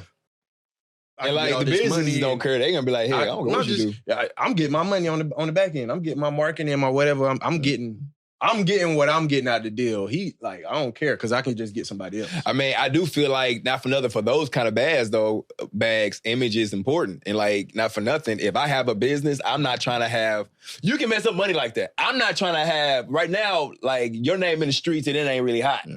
I don't want you holding my bag of Fritos. And with that Georgia thing, whatever dealership is giving all them cars, that's not a good look. That's not good. Because I'll guarantee you a lot of them traffic violations with them cars they in, I guarantee you the majority of them cars and vehicles they in come from the same one or two, if not one dealership down there. Yeah. I guarantee you also messed up because they don't care. Heck, if it is one dealership, still no press or bad press. Right. Give me the money. Because now I got all your boys. Right. Whatever car you need, coach, how much? Yeah. She said, I got to deal with the team. I ain't got to deal with the team. I got to deal with the team. Yeah, it's crazy. Yeah, it's crazy. See, that's why I was saying, that's a slippery slope, though. Yeah. Like, it does need to be some type of regulation around. I understand that they can't necessarily do that, but still at the same time, it needs to be some type of commissioner because NIL is its own problem, but then we got the eligibility, the transfer portal stuff. In certain cases, like the Chambliss case, the Trinidad case. No. When we talked about it, the first time, I didn't necessarily know all of the details, but then I hear him talk about it, look into it a little bit more. Mm-hmm. It was a year that he was at the D2 and didn't play, didn't have a snap. I want to say he was maybe hurt or something. He had some like injury where no snaps and it took a year of his eligibility and he fought to get that back. Okay. So it's like that situation and it's not like he's a, he ain't had all this time. Like he came out, red shirt. That makes sense. What I'm saying? So it's like he had a regular, he had one of those regular situations that you see and a guy gets granted a 6 year and you're like, okay, that makes sense. Essentially he red-shirted and gray-shirted. Yes. But you've seen that happen. That happened to somebody when I was at LSU. Yeah. So it's like, okay, that's essentially what happened. Yeah, he essentially he gray-shirted. Right. Just the timeline of it, he gray-shirted. Right. And then, he red-shirted and then gray-shirted. Or just a gray shirt. You got a gray shirt for. I don't know, whichever one it is. A judge ruled he improperly missed nearly his entire 20 season due to chronic severe respiratory issues. Yeah. Wow. So it's like, he was sick. Yeah, he was out. That's what I said. He was. That makes sense. Right. So, but then on the other side of the coin, pull this up, Faye, the Montana linebacker, Solomon. Yeah, say that. Tuli Apupu? I was going to say Tuli Apupu. I was going to say that, yeah. I give my best try. I ain't trying to butcher your name. Anyway. All respect. But yeah, so it's like situations like this, like 9 years, that's crazy. All right, he was as far as high school recruit. College 2018. 2018 Come class. on, bro. Like it's only been 2 people granted 9 years in college football, and that's Dr. McCormick and Dr. Solomon. Did not play. But see, my thing. My thing. I was going to ask but my that. thing. Like, Look at did he this play though. ball? He only played 3 seasons. But I'm saying though, look how many seasons. Look how you not playing because of injury. Maybe you should. Maybe football's not for you. You don't been out. That's 4 straight years, Like- and then had another in 23. Hey, but That's what I'm saying. Like, that's a but look, check this out though. Check this out. let it go, bro. I feel you, but to your point now, if the NIL, this is my job now, and I'm gonna get all my money. No, I'm But not. if you can't play, you ain't doing. How you gonna play? How you gonna get do your They- job when you hurt? They still giving me my money. To your point, you said NIL is not tied to if you play or not. So if right or wrong. So like hey, listen, I'm going to get in like let me see. Like, so he's only played 3 seasons. He gonna be back for 4. Go back to that or wrong? last one. So King, so go back to that stat you had, Faye. Bring that back up. Yeah, bring the stats. Bring the back up. stat, whatever you had just highlighted just now. Okay, yeah. So this last fall, his season he played. I guess his best season in his career. First season with Montana and second team All Big Sky player. And so NIL coming next year. I'm coming back. So Is he staying at Montana? Or is he going somewhere else? Whoever paying, I bet. his Go ahead, second Faye. full season played with Gang. Okay, yeah. So it's like Is he staying at Montana? To me, that's not crazy. bro, To me, He will return to Montana, yes. Yeah. So, but 5 years where you got hurt and I mean, Hey, I promise you I this. do see what you're If he saying. try to It's go- crazy, but it's not crazy for him. Hey. I'm not mad at him for staying. That might get No, paid. I'm Versus not. the job. If he try to go to the league, go to the combine, where he gonna spend his first 2 days?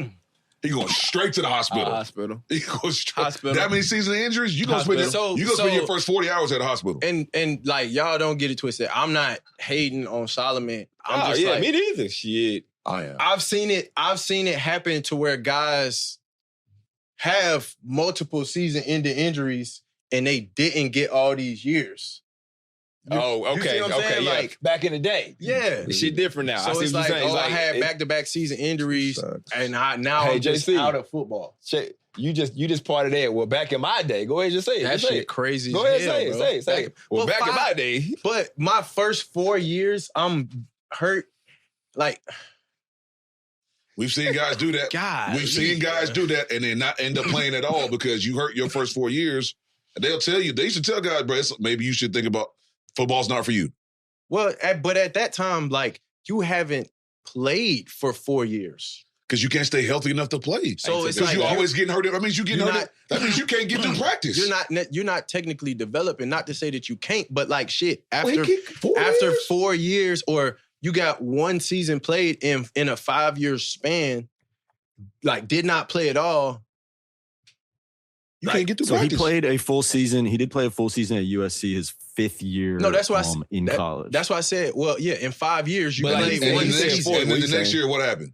and then, so in 6 years you played 1 season. Like as a coach, you know what I'm saying? Like I feel it. And you look at- already cycled out. Hey, well, check And this look out. at this. Why did he only play 9 games in 2024? That means he probably got what? He played 14. Hurt, yeah. Out again. Then you play 9 the next year. So that means you played 1 full season and then you got hurt 2 seasons in a row.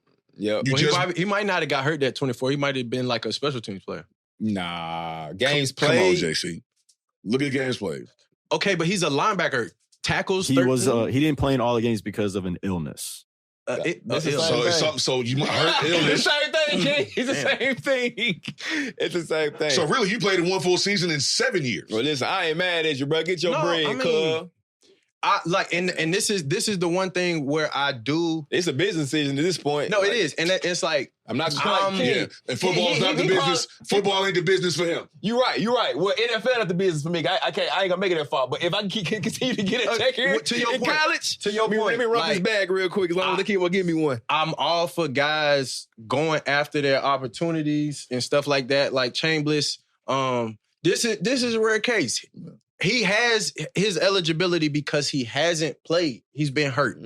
But That's the big thing. But I guess, well, the thing that I'm, like the issue for me is like, well, how many years do Does that you say get if you keep, you know what I'm saying? How many years How many times do do you keep getting hurt? your eligibility with not playing and being hurt? You know what I'm saying? Like, Are those his type of injuries to the right? Does that say foot? I know it's cut off. Does that look like it says foot, knee? Yeah, I'm sure it's foot. So knee. is this the same foot, knee that she keeps Just this on whole the same leg. This leg just don't work. That's what Either same leg. I got one leg. Same leg or not. Both legs, you got 2 feet, 3 knees. That's whatever right. the injuries Maybe are, it sets you out for a whole season. The wheels are bad. The wheels are bad. The wheels are gone. Ain't no wheels. Ain't no wheels. I mean, he got some wheels. I'm not mad at him. He got a riding little tread because he went 14-14 and 25. Everybody's journey is different. He might not be a NFL 17 type tackles. guy, but at the same time, it's always new shit happening in football. He might go be 2.1 sacks. a UFL All-Star, a CFL All. He might, you know what I'm saying? Now, the difference there is you got to play up there. No, you do that. Ain't no low management at UFL. And you ain't playing. If you ain't playing, you gotta go. Well, look, you got to go because like at UFL, they hungry to play. You know that, Oh, yeah. right? Yeah. Like no, if you not, you can't play today. Okay, that's fine. I can find somebody to play right now. Listen, say all this, bro. I hope he can stay healthy for this next season. Yeah, for sure. I mean, him getting 9 years is crazy, but we get these jokes off though. It's funny. It's unheard of for us, but it's still just like at some point. At what point? Like where's the cutoff for it? You know what I'm saying? Because now 9 is something doable. Dr. McCormick, Dr. Solomon, we got 2 of them. Hell yeah. I mean, bro, 9 years in school. This might be our Anthony Edwards moment because we like, talking crazy, but then we like, you know what? Go get your bag. But yeah, go get your bag though. You know Yeah, what I'm for saying? sure. Like, I ain't never. Hey, listen, bro. guess so. Raw room, bro. You gonna get these jokes out, bro? You know better. Come on now. Come on now. For sure. All right. Some other news in the football world. We got some conference movement shaking up. North Dakota State Really moving to FBS. No, football. what conference? Where they going? They're joining the Mountain West, the FCS powerhouse. No shit. Where 9-5 versus FBS teams during their time at FCS. And this year, they jumping up. Okay, there's some stipulations behind this because it's not your normal. Is it just football? It's just football. Okay. So North Dakota State has agreed to a deal to join the Mountain West in football only for 2026. The school is expected to pay nearly $12 million to join the league. That cost to get in, which is in addition to the $5 million it will pay the NCAA to move to FBS. Yeah. So I was paid $17 million total. Yeah, right. It cost to get in. Right. They got to join, but then so the $12 million that they're paying to the league. Mm-hmm. I was reading that was for all of the funds for the other teams to travel to them, like covering all of the expenses that they would have, it all goes in one big pot. Right. It all goes in one big pot in return for being a part of the conference, getting the revenue, all the exposure and stuff like that. They plan to make that back. Oh, yeah. That's TV. Yeah. It might take a couple years, but we're going to get there, though. We're going to get there. Yeah. But if it is a team that I feel like could make the jump, this is the team that we talking about. Because they've been stomping FCS for years. North Dakota State has won the 2011, 2012, 2013, 2014, 15, 17, 19, 21, 24 FCS national championships. Give him a shot.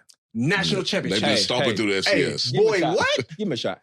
Give him a shot. Just come on up here real quick. 2011 to 2019, the only year they missed was 2016. Yeah. Come get some. Belt the ass. Yeah. Come get some. Brother. Come on. Let's play big boy ball consistently. Prior to joining the FCS, North Dakota State won the 1983, 85, 86, 88, 90 Division II national championships. So they've already bumped up before. God. So this is the next step. This is the next step for them. Yeah. Listen, I'm with you. I love it. Like, if there's any school that does it, it's North Dakota State, the Bison. Whatever they got going on over there, bro, and it's always around like the end of the year. You see the FCS championships or bracket going on. You're going to see them. These motherfuckers in that last four. You're going to see them. You're going to see that. And the semifinal game, it don't matter who it was. Sometimes it was close, but most of the time, it be belt the ass. And it don't even be close. And you know what position they've been constantly putting in the league too? Offensive linemen. Right. And I want to say they've been putting offensive linemen. They got some skill players too, but they've been putting offensive linemen in the league on the low for the last for a minute. Okay, yeah. North Dakota State beat 9 FBS. Taking down 6 Power 4 teams out of the 9 FBS teams they beat. Yeah. Oh, yeah, come on, play with but, I love it. Okay, shake it up. Yeah. Come on, play with it. Shake it up. Definitely gonna start watching some more Mountain West football now. Hey, I tell you this. On that new NCAA. Yeah. That North Dakota Number State. one pick. Everybody going. What? Everybody going to the team now. Hey, and that color's kind of fire. Yeah, I like the green and yellow. Yeah, boy. I like the green I'm and gonna yellow. get North Dakota State and bust man ass. Hey, and they're gonna have some. They're gonna have to get some new jerseys now. Oh, some yeah, new swag. Got to. come up. Yeah, Even though they what they man. got right now, they upgraded as well. Like It's not fly. North Dakota State, boy. That's what's Man, up. do y'all's thing, The man. the Bison. We love to see it. Mm-hmm. Boy, quit playing with them. Okay, Mount West, quit playing with them. Watch out. Watch out now. Okay, and then, wait, what is this? Another team moving from FCS, but much different situation. Sacramento State leaving the Big Sky FCS conference for the MAC as a football member only 5-year deal. They will pay $5 million to the NCAA to move up, $18 million paid to the MAC with 6 M's up front. And so this, I think this is what I was talking about, the travel costs and stuff. I mean, it might be a similar It's for situation every with conference. North Dakota State as well. Okay. But yeah, covering the travel costs, all what's the up. league opponents and stuff like that. I want to say that Sacramento State's, their basketball team, the coach was Mike Bibby. That is correct. Yes. Yes. Is that right? Isn't it Mike Bibby? I feel Yes, like yes. Big Swole, Mike Bibby. yeah, Mike Bibby's the coach. I want to say, what's my guy, bro, that Nigga went to disappeared Memphis, and went to came back. UFC. He's Like out there Larry playing Lobster. and whatnot right now. What's my guy? Mikey Williams. Oh yeah, I want to say he's out there is playing he? with him. He was. I want to say he out was there. at I the could be wrong. at the top of the year. I'm not sure if he's still. He's probably still there, but I mean, Okay. Yeah, that's Hey, good. That's a good recent look. game, yeah. That's a good look for Mikey being able to get with Mike Bibby. Like Yes, that's it a good like. is. I've been We're following trying to him, help bro. kind of bounce back from this whole situation. That's the Like, only reason that's a why great I know move. that Mike Bibby's like I've been following Yeah. this kid. Like That's I a great want move for him to him. do well. Yeah. I want Mike to do well. Man, what bro. better head coach to have than somebody Mike like Mike Bibby, Bibby bro. for him Oh, in this and situation? Zach, you know, Sacramento mess with right. Mike Bibby. Yeah, he Boy, played that for the squad. Kings back in the day. Hopefully this But that's okay, going. shout out to Sacramento State then. I've been watching. You know. Yeah, the football, bro. We gonna see, man. These teams moving up. Shake it up. Love it. Shake it up, bro. And then speaking of more conference madness, shaking it up, the Pac-12 is coming back. Really? They doing everything they can. Okay, the Pac-12 they coming back, man. They gonna take away some of their teams? Is that like the plan? Season. No, something. so the big thing about the Pac-12 on this story here is that they are leaving the final week of the season schedule open, and they're going to flex the entire conference schedule to kind of manipulate their chances of getting to a CFP or bowl positioning like that. Yeah. So we've never seen something like that before. But the last week of the season, that the games are open, and they're going to schedule it a few weeks out. Like the best teams playing the best teams. Yeah, Exactly. Yeah, Exactly. I ain't mad at that. I like it. Pac-12, they said it, bro. Come on now. I like it. We finna get in there as a unit. Right. We going. Okay. As a conference, somebody got to go. Okay, look, listen. You were the favorite. Somebody got to go. You were the favorite, and you're looking real sloppy right now. Come on over and play. We didn't have no hope in him, but he been beating He on the ass. rise. He on the rise. We're gonna sit you on the bench, okay? Yeah. Can't get in there. Go in there, give it a shot. I ain't mad I'll be at that. interested to see how that turns out. Noted during the That's smart. the schedule revealed that they can retain the right to adjust matchups based on the best interests of the league. Yeah, That's live. as a group. Hey, They're trying to keep up with the other. They're trying to keep up with the Power Four. I mean, I feel like this will be one of those things that other conferences we'll try to will adopt. try to like other smaller There's conferences no- like the Mountain West Yeah. and Yeah, shit like that. Yeah, they definitely gonna try to get in on that because, like, bro, we want to go to the dance. We want Yeah. to make money too. Yeah, somebody. I just figured out collective bargaining. Yeah. Right. For the Pac-12, this makes sense. Yeah, This makes sense for them where they at right now. right. Mhm. Do you guys think that there's an opportunity for the bigger conferences to No. adopt this and kind of even further manipulate No. how? I hope- I feel like let- there's too much I TV hope money. not. I hope not. Let me say no. I hope not. But like I feel like it just wouldn't make sense because it's just too much TV money. Like I feel like a SEC game is gonna sell. I mean- regardless. like you don't want to. I'm not about to change up whatever I got. Like everybody wants to see Tennessee, Florida, Yeah, Alabama, I feel that. Auburn. We want to You see see. what I'm saying? We want to Like, see we don't battle. gotta- We want to see Battle of the Boot last Yes. game of the season. Yeah, we not. That's that game on. It's gonna be on TV. People Iron are Bowl. watching that Yeah, game. they're not changing. No, they're not. They're not taking gonna They're away not change flexing. that. At the end of the They're not season. flexing the Iron Bowl. They make, like you said, they make too much money. And yeah, it's too much Flex the money. way. It They don't matter. It don't matter what if the teams is good. They could be bad. Like They can be it's too- horrible. yeah, It don't matter. it's You too say much you money. moving Y'all the playing. Iron Bowl up and we what? Nah, Nah. y'all playing. They lose. It's just like, I mean, They'll lose their mind. Hey, Alabama will Say they'll lose their separate. shit. Alabama will separate the whole and state. bring their whole own conference. That'll be the one thing that brings Auburn and Alabama together to do something together is doing some shit like that. It's gonna be SEC East, SEC West, and then Bama, SEC Alabama. SEC Alabama. Fuck, they gonna lead this Alabama is nuts. Yeah. Hey, listen, go on, come on, UAB, all y'all. Forget it, everybody. Quit playing. The Alabama Network just had Alabama Texas Network. Longhorn Network. But quit playing. What? The Bama Network. South Alabama, come on, everybody, come on, jump on in. It's so with, boy. Hell yeah. Okay, Big Ten trying to fuck shit up. They probably already trying to think about this shit. Maybe Big Ten worst idea ever. Let's see. Ridiculous push to expand the college football playoff to 24 teams and destroy college football was displayed again today with an example bracket featuring last year's rankings. Go ahead. Can you blow the bracket up? Hold on, wait. I got you. Blow up the bracket at least. Okay. Basically, kind of the bigger points here is 8-4 Iowa would have been in the bracket if it was 24 teams, and for instance, they lost to every ranked team that they played. So basically, they want to do everybody doesn't in the fucking playoffs in the NFL, but it's not how it works. Everybody doesn't get in, but that's not how it works. But that's not it's the playoffs for everybody. Everybody's not supposed to get in. But that's not even sports though. Like in sports, that's how it is. Like everybody don't get in sports. They're giving out participation trophies in the playoffs now. But you get rid of Go ahead. But the only caveat for me, okay, and we see it in college sports because it is so many teams. Basketball, how big is the tournament? 64 teams. 68 teams. King. Go ahead. Football. We got 130-some teams, FBS. We added 2 this year. Is it 138? Yeah.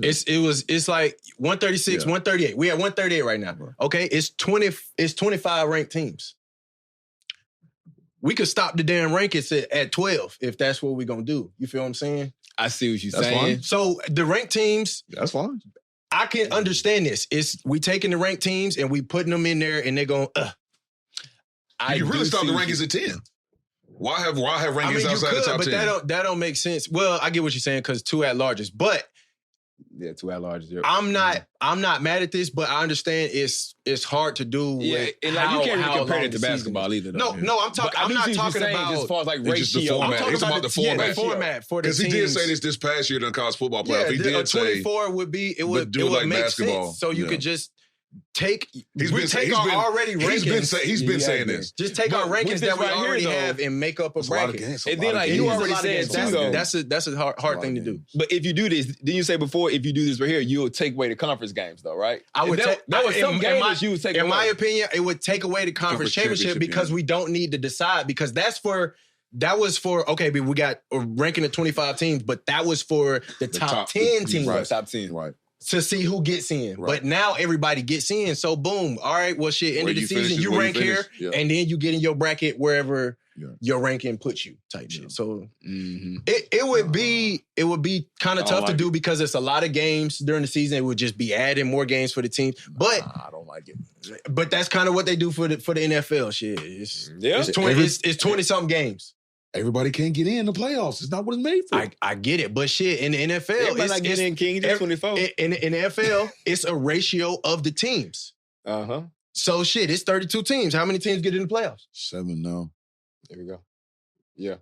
So, you know what I'm saying? It's 6, 7 now. It's a ratio of the teams that... Yeah, 7 on each side. 7 in each conference. So, that's what I meant. 14 out of the 7 each conference, 14 out of the 32. So it's a ratio of the teams that's got to go into the playoffs. But even still, that's not going to be enough. Even 24 is not going to be the same ratio. Because, I mean, it's a lot. It's 100, like... No, I'm saying it's just going to be a better ratio for 138 teams. Instead of 12 teams, you got double that.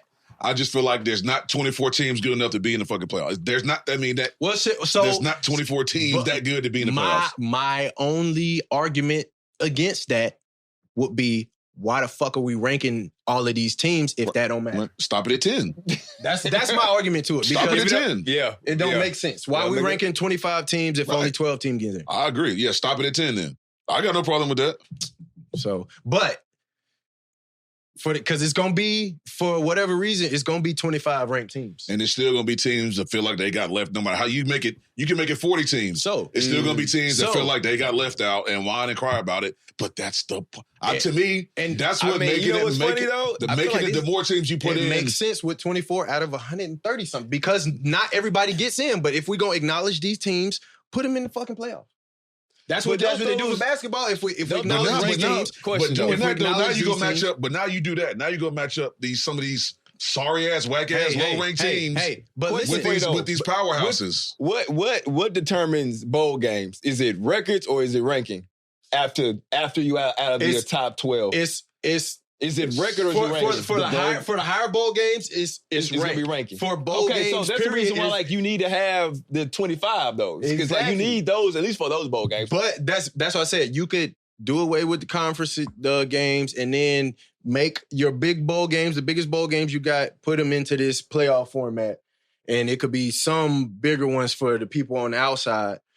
But if we're going to rank 25, bro, it don't make no sense for half of the motherfuckers to not even be. If we got 138 teams playing for this shit, these are teams we're going to recognize, well, shit, these need to be the teams that we need to see play. Hold on, Faye. So Faye just highlighted this last.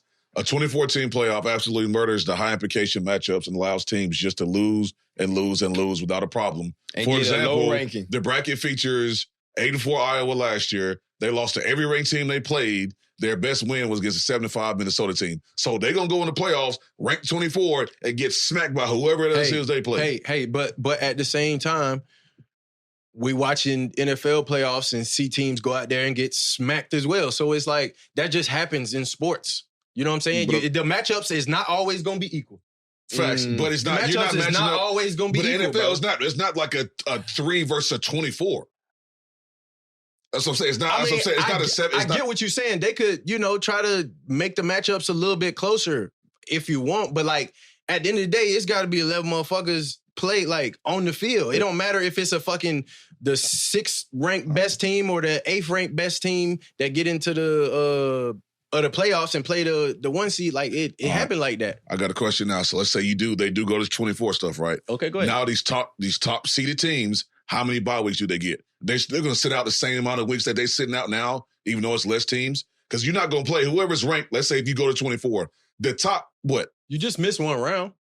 Probably have to be 2. Have to be 2. No, you just missed one round. So the top, it looks like the top 8 seeds would have a first round bye. You just missed one week. The top 8 would have first round bye? There's nothing changed from that. You missed 1 week. Yeah, that's the same. Yeah. But then again, King, I get what you're saying, but it's a lot more teams and it's a lot more. That's not going to be that many teams good enough to be doing it. It's going to be a lot of bad ball. There's going to be so much bad ball doing that. You could say that, but then... It is. You know that. Come on, JC. You know that, bro. You could say that, but at the same time, bro, college as a collective, yes, there are the powerhouse teams, but in this era, bro, this shit could make sense. There's a lot more parity. This shit could make sense. In this era, yes, now we still kind of... It's still remnants of the old shit. Yeah. But we've seen it, some of these other smaller schools emerging and getting new coaches, Indiana, bro. and getting whole new staffs from other teams that was Indiana prime example. Shit, Virginia Tech, they got the whole Penn State staff, Penn State roster, the damn coach, the team, the players. You know what I'm saying? It's gonna make a difference. Situations like that. Auburn, y'all got a bunch of the South Florida USF kids and so it's it's gonna make a difference. The parity's growing. It might right now. It might not be. The best thing because it's still a little lopsided. But I feel like the goal is, to your point, in a few years, on the base how the NIL is working and what it looks like right now, it's going to be more open. The tournament is going to be more like basketball. Yeah, it's going to be wide open. The big teams are going to be favored. That's what you want. The big teams are going to be favored, but they can lose at any fucking time. Yeah. And that's what we watch. That's why we watch the damn sport. Yeah, motherfuckers. Just because you got. That's the reason why folks hate the SEC. You know that, right? Just because you got high rank, you shouldn't. You shouldn't just get a. But you know what that is.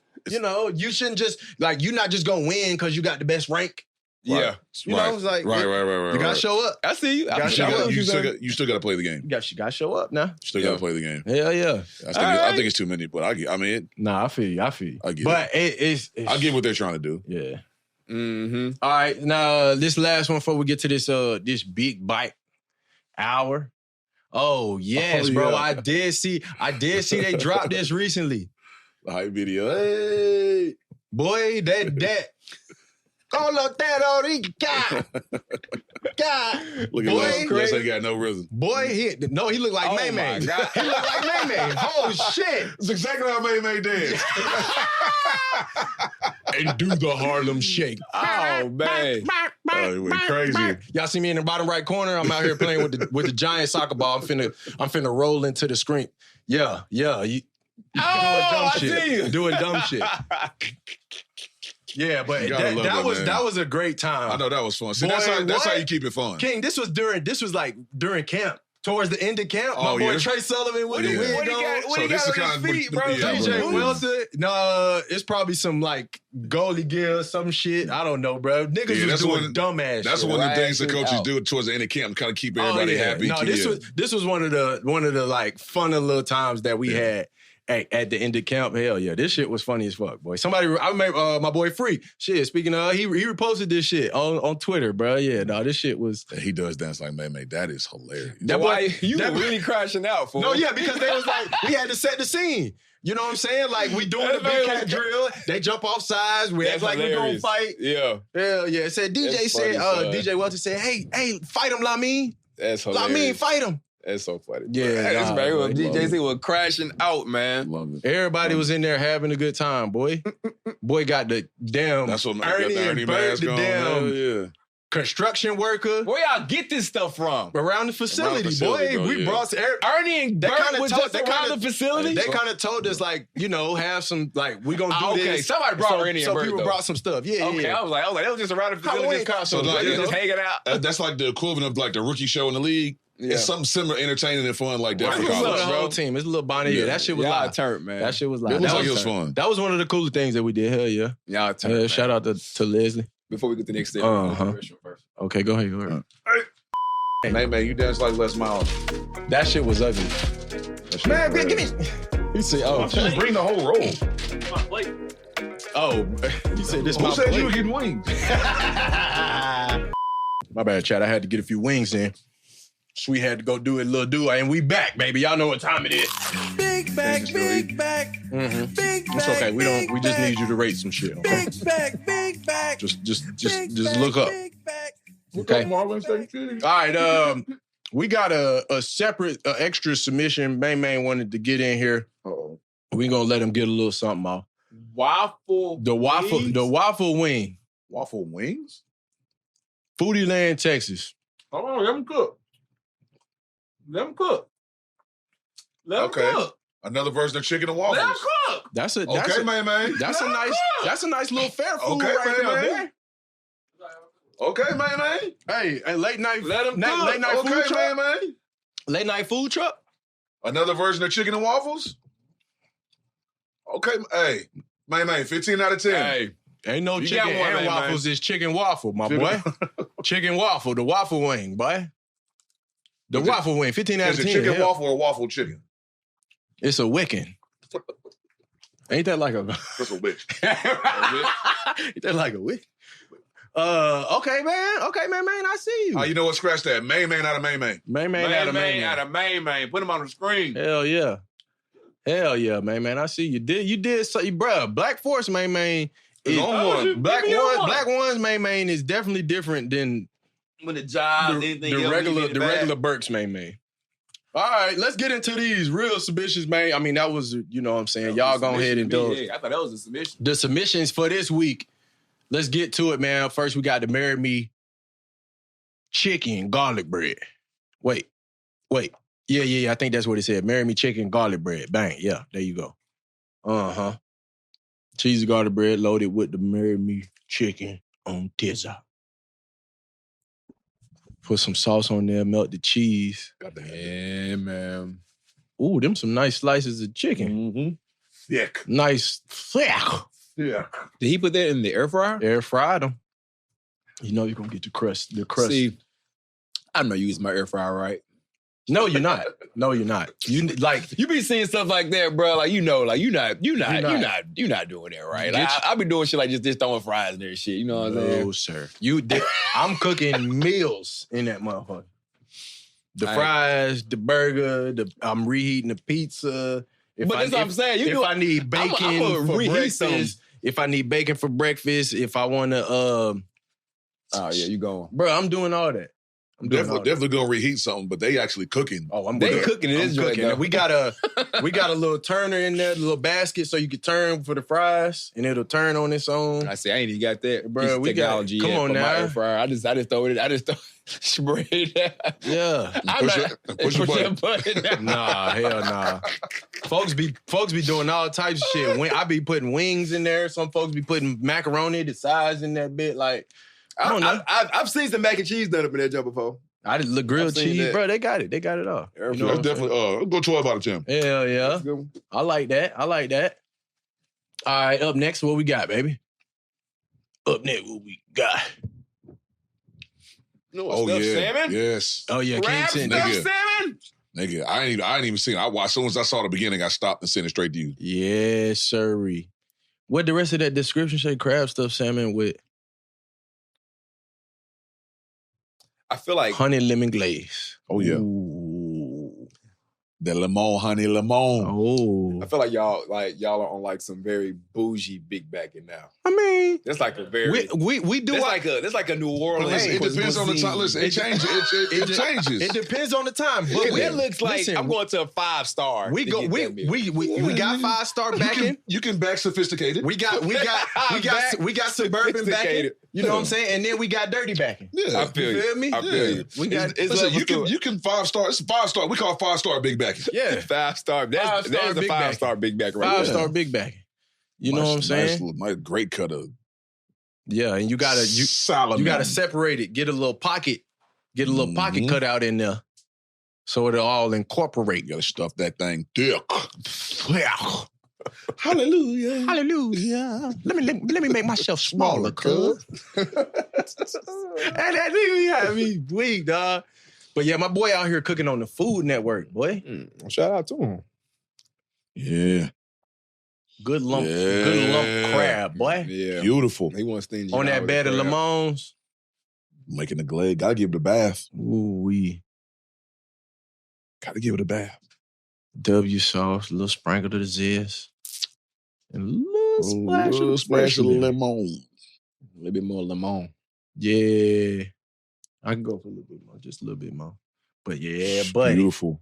Yeah, buddy. Gotta give it a bath. Gotta bathe it. That boy got a gravy boat for that shit, boy. Look at that. Woo! Yeah. That's a fucking slice. Give me 50. Give me 50. Hell yeah, buddy. I'm definitely going 25 out of 10. Yeah. Good. We ain't had a good fish on here in a minute. I like that. I like to see that. Good fish. I like to see that. Okay. Mm-hmm. yes, sirree. Yep. It all happened so fast, but yeah. Yeah. We got a heart-shaped stuffed. What did I say? Jerk. Can you hit the more in the description? It was a sticky jerk chicken party pizza. That's what it said. Good Lord. Patty pizza. Oh, patty pizza. Wait. Oh yeah, the crust. The crust is the Jamaican patty crust. Mm-hmm. And a heart shape. Made with love. Made with love. Cover the damn screen. Made with love. Cover the screen. Boy. Love it. And you know what? That's they didn't try to do it. Ooh, the pull apart. They didn't try to do it the Americanized way. Like they actually use all the same ingredients. The crust is the Jamaican patty. Ain't no tomato sauce. What? Oh, brother, the gravy. Okay, that was a good one. Covered up. Yeah, that was a good one. Covered up. Golly. There you go, your boy. Woo! Oh my God. Now see, this is give me 50. This is backing right here. Yeah, You know a cheesecake gonna do it every time, though, bro. Bruh, a cheesecake. Cheesecake gonna do it every time. But you gotta watch the prep, Look at the layers. You gotta watch the layers. You gotta watch how she prep it, Sweet. Look at the layers, Sweet. You gotta watch how she prep it. Cause she just eating it right now. Watch how she prep it. Come on, Kylie. Give me 50. Come on, Kylie. Bro, that was the base. The cookie Keep watching, Sweet. The cookie bottom. Come on now. The cookie bottom. Wrist game on point. Oh, what? Yeah. Yeah. The chicken baby bodies. The chicken baby bodies. Yeah, sir. Got to get your cheesecake nice and whipped up. On top of the cookie bottom. Great pour. On top of the cookie bottoms. Ooh, yeah. That's chemistry right there. I learned She that in know what she chemistry doing. class. That's chemistry. That was chemistry. She know what she doing. Yep, you cook it up, then you let it sit. Look how she made the chocolate too. Mm-hmm. The warm milk. Then get that bit nice and creamy. Man. Then the whole thick layer of chocolate on that thing, boy. Around the More cookies. More cookies for the toppings. His face says it all. Faye, cover the screen with his face. Oh my God. Cover the screen with his face. His initial face with his mouth up and Faye, use that. You That just one. have to cover the screen. Yeah, if you can. Yeah, buddy. If you can. We backing. Nah, man. Backing. That was a good week. You know what? Main Man said it right. I was going to say, Man said it all. shout out to Main Man. Props to Main Man. You said all big back out, that man. one off, man. It's a great Coming job. out here coachable. Yeah. I ain't mad at you, John. That was great. That was amazing. Mm-hmm. We're proud of you, Main Man. You did it, man. I had to finish my last bite. I understand. I'm that, proud of you, brother. John. Go ahead, brother. Before we get to our last segment of the day, it's time for the Coachable Kids Raw Room Academy Highlight Tape Competition, baby. Here we go. This is the only time we get to watch football. Hell yeah. This is it. So, hey, listen, don't get out your feelings. Lock in, twin. Okay, lock in. Get out your feelings. Football season over, so it might get a little harsh around here. Shout out to all the Coachable Kids joining in this competition the right way. Submitting their tapes. rawroomacademy@gmail.com with all their information, making the work easy for Faye. Or they hopping in their Discord. That link is down there in the description on YouTube. And as always, we don't accept them. No DMs. And no posting, no comment, not in the comments either. We had another comment pop up. I did. You know what's funny? And you know what's funny? We usually don't watch that shit. But I said, let me watch this shit. You saw what I responded with. Let me take a... Yeah, King didn't watch it. I said, let me take a... tell him? I said, let me take a peek at the film. Those ass. Buddy said that. I was like, damn, so did you play college ball? And he said he played 1 year preferred walk-on, and they gave him number 41. So I was like, and you know what? That tape, looked like it looked like sense. That, like you technically deserve that number. Not like no disrespect. I mean, well, maybe that's the reason why he put it in the comments, because he knew had he sent it to Faye, he wasn't gonna put it on. It was a little older tape. I think that's what it was. But you know what? He already knew it though. Yeah. It wasn't like he was like, he was like, is it tape ass? And I was like, well, yes. It wasn't great. Who's gonna tell him? But I had a teacher in high school make me a highlight tape. And the highlight, okay, so listen. Faye and King, you are crazy, yes, bro. Exactly. Diabolical. Exactly. So it'd be like that, bro. It'd be like that. But it's only one way to get in this competition, and that's the coachable way. Submitting to the email or the Discord, as always. And if you find yourself one of the coachable kids to be on the docket, you slay the coachable kids up for this week, the highlight tapes, and you win. You know, you're going to get the little care package, the prize for winning, and it's going to include your very own trading card, interactive trading card, customizable from Legacy Cards, Zach Barlow and his team over there at lgcycards.com. 3 times. As you see the cards right here, you can get it customized however you want it. You see Coach up there. You see him? See 3-time up there. Me and King got our own cards as well. You can get in on this action if you can't get in on this competition. You can get your very own legacy card, interactive trading card. Go to the website, lgcycards.com. Use that code RAWROOM10 for 10% off on your very own card. Okay? Yeah, boy. lgcycards.com, RAWROOM10. Mm-hmm. Mm-hmm. Bang. All right, now let's get to these submissions for this week. Let's do it. Amory Fountain, cornerback. I'm fine with that. 6'3", 180, class 27, Northside High. Warren Robbins, Georgia. Okay. First time playing cornerback, transition from quarterback. Okay. Oh, okay. All right, little transition. Yeah. Athlete. Okay, in phase. All Turn that head. Hey! Oh, took some. Give me that. Took some. Turnover. Okay. Ball out. Okay. Yup. Oh, good. Uh-oh. Well, damn. Oh. Well, damn. Okay. How did you? He came from the other half. How did you read that? He was a quarterback. Turn and go. Hey. Give me that. I love the recovery speed. Hey. Hey, man, great. From corner to quarter. That's quarterback to I corner. like the play, yes. Ball skills. Hey, Got ball skills. That's great. That's great ball skills right there. Yeah. Turn. High pointed. That little two. Okay, Yeah. ball out. Yeah. A little cover two in the flat. He saw it. He reading shit. I like it. He's a quarterback, so he understands. I like it. I like it. TFL? The play recognition, bro. And he's 6.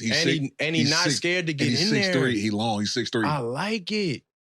He's 6'3". Ball out. Yep. That's a JC move right there. I like He that. playing receiver? I like that. Oh, yeah, ran right by him. Ran right by him. Yeah, that's how you Okay. don't play corner. Okay. On the other side. Oh, good break. Oh, my goodness. Give me that crib. Oh, my goodness. He know it too. He know it.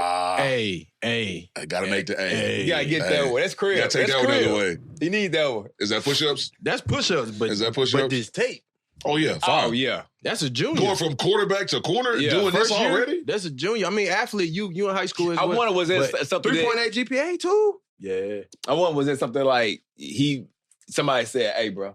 They probably Either that or they didn't brought have a quarterback. and they actually got a quarterback. Yeah, they probably brought a quarterback in. Okay. Right. Okay. Yeah. Okay. So They probably really will- him playing quarterback just helped them even more. Say, all right, Yeah. hey, sit back here for a little bit. Because he's a really good athlete, so he's one of them teams where Yeah. we got to put our best athlete. We got to make sure he touches the ball every play. We didn't have a true quarterback, Yeah. so he got to go back. Like now they got a But true now we quarterback. got a true quarterback. He can Go get to back his. out there. Yeah. Get So- busy. And he's okay. 6'3" too. He long. Yeah, I love it. Okay, Mr. Fountain, I see you. I That's a good see you. All right, up next we got Philip Brown III, O-line 6'3", 320. Okay. Class 27, Cathedral High, Indianapolis, Indiana. 3.4. Indiana. Let's see it. Nap time. Home. You know what we want to see, big fella. Okay, Trey, Philip Brown III. Starting right guard and right tackle. Mm-hmm. Gave up 0 sacks. You ain't getting back here. He started at both positions. At the same time? No. How? But, yes. How did you do that? Oh man, poor man. He got Finish a him. chance. Finish him. Body! Golly. Body.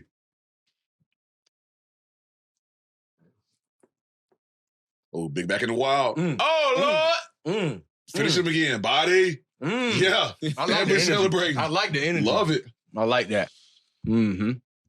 Captured his ass. It was over with. Shit. The striking power, my nigga. Shit. That was another lineman too. He looked big himself, King. So I think that was a linebacker. Yep. Body. Body, yeah. Got him again. Yep. Don't even let him get him up. Don't even let him get up. Oh, yeah. Body. Lay on him. There you go. Let him know you're there. Talk to him. He said, hey, good job, bro. He said, Whisper. Good job, bro. Whisper sweet nothings in his ear. Good job, Cut bro. off. Dump him. Come on. Dump him. There we go. I love it. I love it. He killing shit right He's now. a guard. He's naturally a guard. Put him on the ground. Boom. Yeah. fold them up. Yes, sir. He, naturally a guard, though, you said, King. Next level, yeah. He said, guard. and come pick up your edge, because I got him folded. Hell yeah. Phillip, I see you. That was a good take. All right, up next, we got Amari Taylor, D-tackle, nose guard, 5'11", 270. Class 26, Franklinton High, Franklinton, North Carolina. Okay. North Carolina, committed to North Carolina Wesleyan University. All right, let's see something. Going to Wesleyan, okay. Mm-hmm. Okay, already in the backfield, off the snap. Oh, get off me. Oh, yeah, get rid of the ball, son. He coming. Nothing. Yep. Lifting. Oh, my God. Oh, He suplexed that nigga. Toss, crack, D-tackle. Oh. Get to the ball. Hey. He just causing the damage back, down yeah, there. he bro. Damn, he making finna havoc. tackle the quarterback and the play just started. Shit. Love it. Causing havoc. He didn't even get it. He didn't even get into his Okay, rollout. little stunt, little loop, little twist. Oh, yeah, straight to the screen. My redirect. Hey. Oh. Hey. Okay. Oh my God.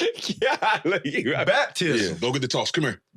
Come here. Hey. bro, he diving, Come bro. hustle on this. Hey, the said, motor "Come on here." this young nigga. Good Lord. Working flat down the line, Disengage. too. Flat down the line. Flat Come down here, the line. come here. Flat- Hey. Yo. He a problem. Hey, he hunting. He hunting. He a problem. He hunting for sure. And we get to the quarterback. Whoop. Hands up. Mm-hmm. PBU. Yeah. PBU. Come here. Get to the ball. Man. Okay. Ball out. He was down. And we got a body. He was down. Was he down? Yeah. All right. He said he was I couldn't see dead. through the traffic. Yeah, bro. He's That man causing That man, problems in listen. there, bro. If as he, an offensive lineman, with having to deal with defensive lineman that's always causing havoc in the backfield, gonna be a long day. Love it. Yeah, Mr. Taylor. All right. Another great week of tapes, baby. All right. It's good All right, tapes. well, so our last tape of this week, and it's shaping up to be another tough group. But last up, we got Tayshawn Branch, running back athlete, 5'11", 192, class 27, Maury High in Norfolk, Virginia. 2 up, 2 down. Mm-hmm. Let's see something. Tayshawn. Athlete. Okay. All right, that's a Check lot down. of space. That's a lot Let's of space. get busy. Okay. Well, what the hell are y'all doing? Man. Go ahead, bro. Tell my defense for a little bit. What are y'all doing? Yeah. Hey, I see you. Okay. Downhill. Ooh. Slide. Run off the camera. Crib. Not In between both of y'all. No way. In between. Well, JC, he was running like this. His head was way back. spin out of there. Bro. He ain't have a chance. Spin out of there. Oh. Come on now. Stay He's taking bounds. Oh. Oh. Well, man. goodness gracious. Damn. Goodness gracious. Tayshawn, Yeah, north or south. I didn't know you were coming like Great this. balance. Do not. Great balance. Oh, my gosh, bro. Pull off on the plug. That man got tripped He got up by great his own balance. man. Damn. He got great balance. Great contact balance. What? Crazy. He a little bouncer ball, too. Like them little arm tackles thing ain't gonna do it. Screen. Get vertical. Get a block. Look, K9 action right here. Oh Oh, my God. shit. Ole. No ole, angle. ole. And we pulling off. Excuse me. Shit. Mm-mm. Oh, north or south? Yeah. Oh, my goodness. He Another got hand balance, down. King. This man right here, he And ain't you going can't arm down. tackle him. You can't Touchdown. arm tackle him. Touchdown. Damn. Damn. Well, fuck. Well, Yeah, that didn't help. What are we looking for this week? you know what? I Are we feel like looking for a as a position? coach, Are we looking for a position at this point? Because we not looking for a position? I mean, I don't know who what. I don't think we are. We've got You two, want me three, to we got start? 2-3 every position. Some like O-line, we got 3 O-lines. Well, I don't know who to. Again, I don't know what to. Well, this week we got to vote, bro. Fuck. I don't know what You want me to start? who. All right, whoever y'all vote for, I'm going with because I don't know who to. I'm gonna go and start. I'm going with Mr. Fountain. That's what I'm going with. Okay. Mm-hmm. I mean, he's an intelligent football player, first and foremost. His IQ from what I've seen, he's reading plays before the plays develop. Oh, wait a minute. This is how they lined up. I know what's coming. Like, I've seen that too many times with his tape. He know what's happening before the ball is snapped. Coming from quarterback, he already watching tape. He already got a cheat code. He already watching tape. Bro. He already got a cheat code. I love it. And like, I feel like too, if you like a lockdown corner like that, we say, well, crap, I got to figure out other ways to make play because he ain't going to throw it my way. He's already on that. And he's figuring out, so let me how it's going to impact the game. Bro, I'm going Mr. Fountain. Yeah, make it a clean sweep then. Go ahead. Mr. Fountain, you got it. That's me. Bang. Mr. Fountain. Amari? Is that it? Amari Fountain. Hell yeah. Shout out to the young boy, the DB. I was for sure going to go biased with that pick regardless of what happened. I mean, it was a lot of great tape. Man. After that, and I could argue any of them. But you can, for sure. For the highlight tape competition this week, that highlight tape stood out. It popped the most. For me. Yeah. No, it popped the most. That's what I wanted. Because that's next level shit. I want to see that shit from a cornerback in college type shit once he's developed type. He's doing that in high school. Right. I mean, look, sitting down with you and with King, I'll be knowing kind of what I'm looking for. Right. And he like, again, I'm like, well, he knows what's going on. It's going to be interesting. His next step of development. Yeah. It's going to be crazy. Because like, he's already doing that now. So like the next step when he gets to college. Right. It's like you said, lockdown. The question that I would have, or like the things that I would like to see him improve. He already can cover. He can cover down the field. He's a taller, longer corner. Got speed. He's got play recognition and stuff like that. I want to see him. Like the two things for me is man to man. You know what I'm saying? Because like. A lot of this was like some zone type stuff. He played one of the deep ball. But also the physicality of the game. Mm-hmm. I need to see, and not to say that he didn't, but he had one body now. No, he did. He did. But like as you get to the next level, can you still bring that same level of contact, intensity, and also improve on it type shit. Yeah. Yeah. So I thought you were going to say he should have had that pick six. Oh, he definitely should have had the pick six.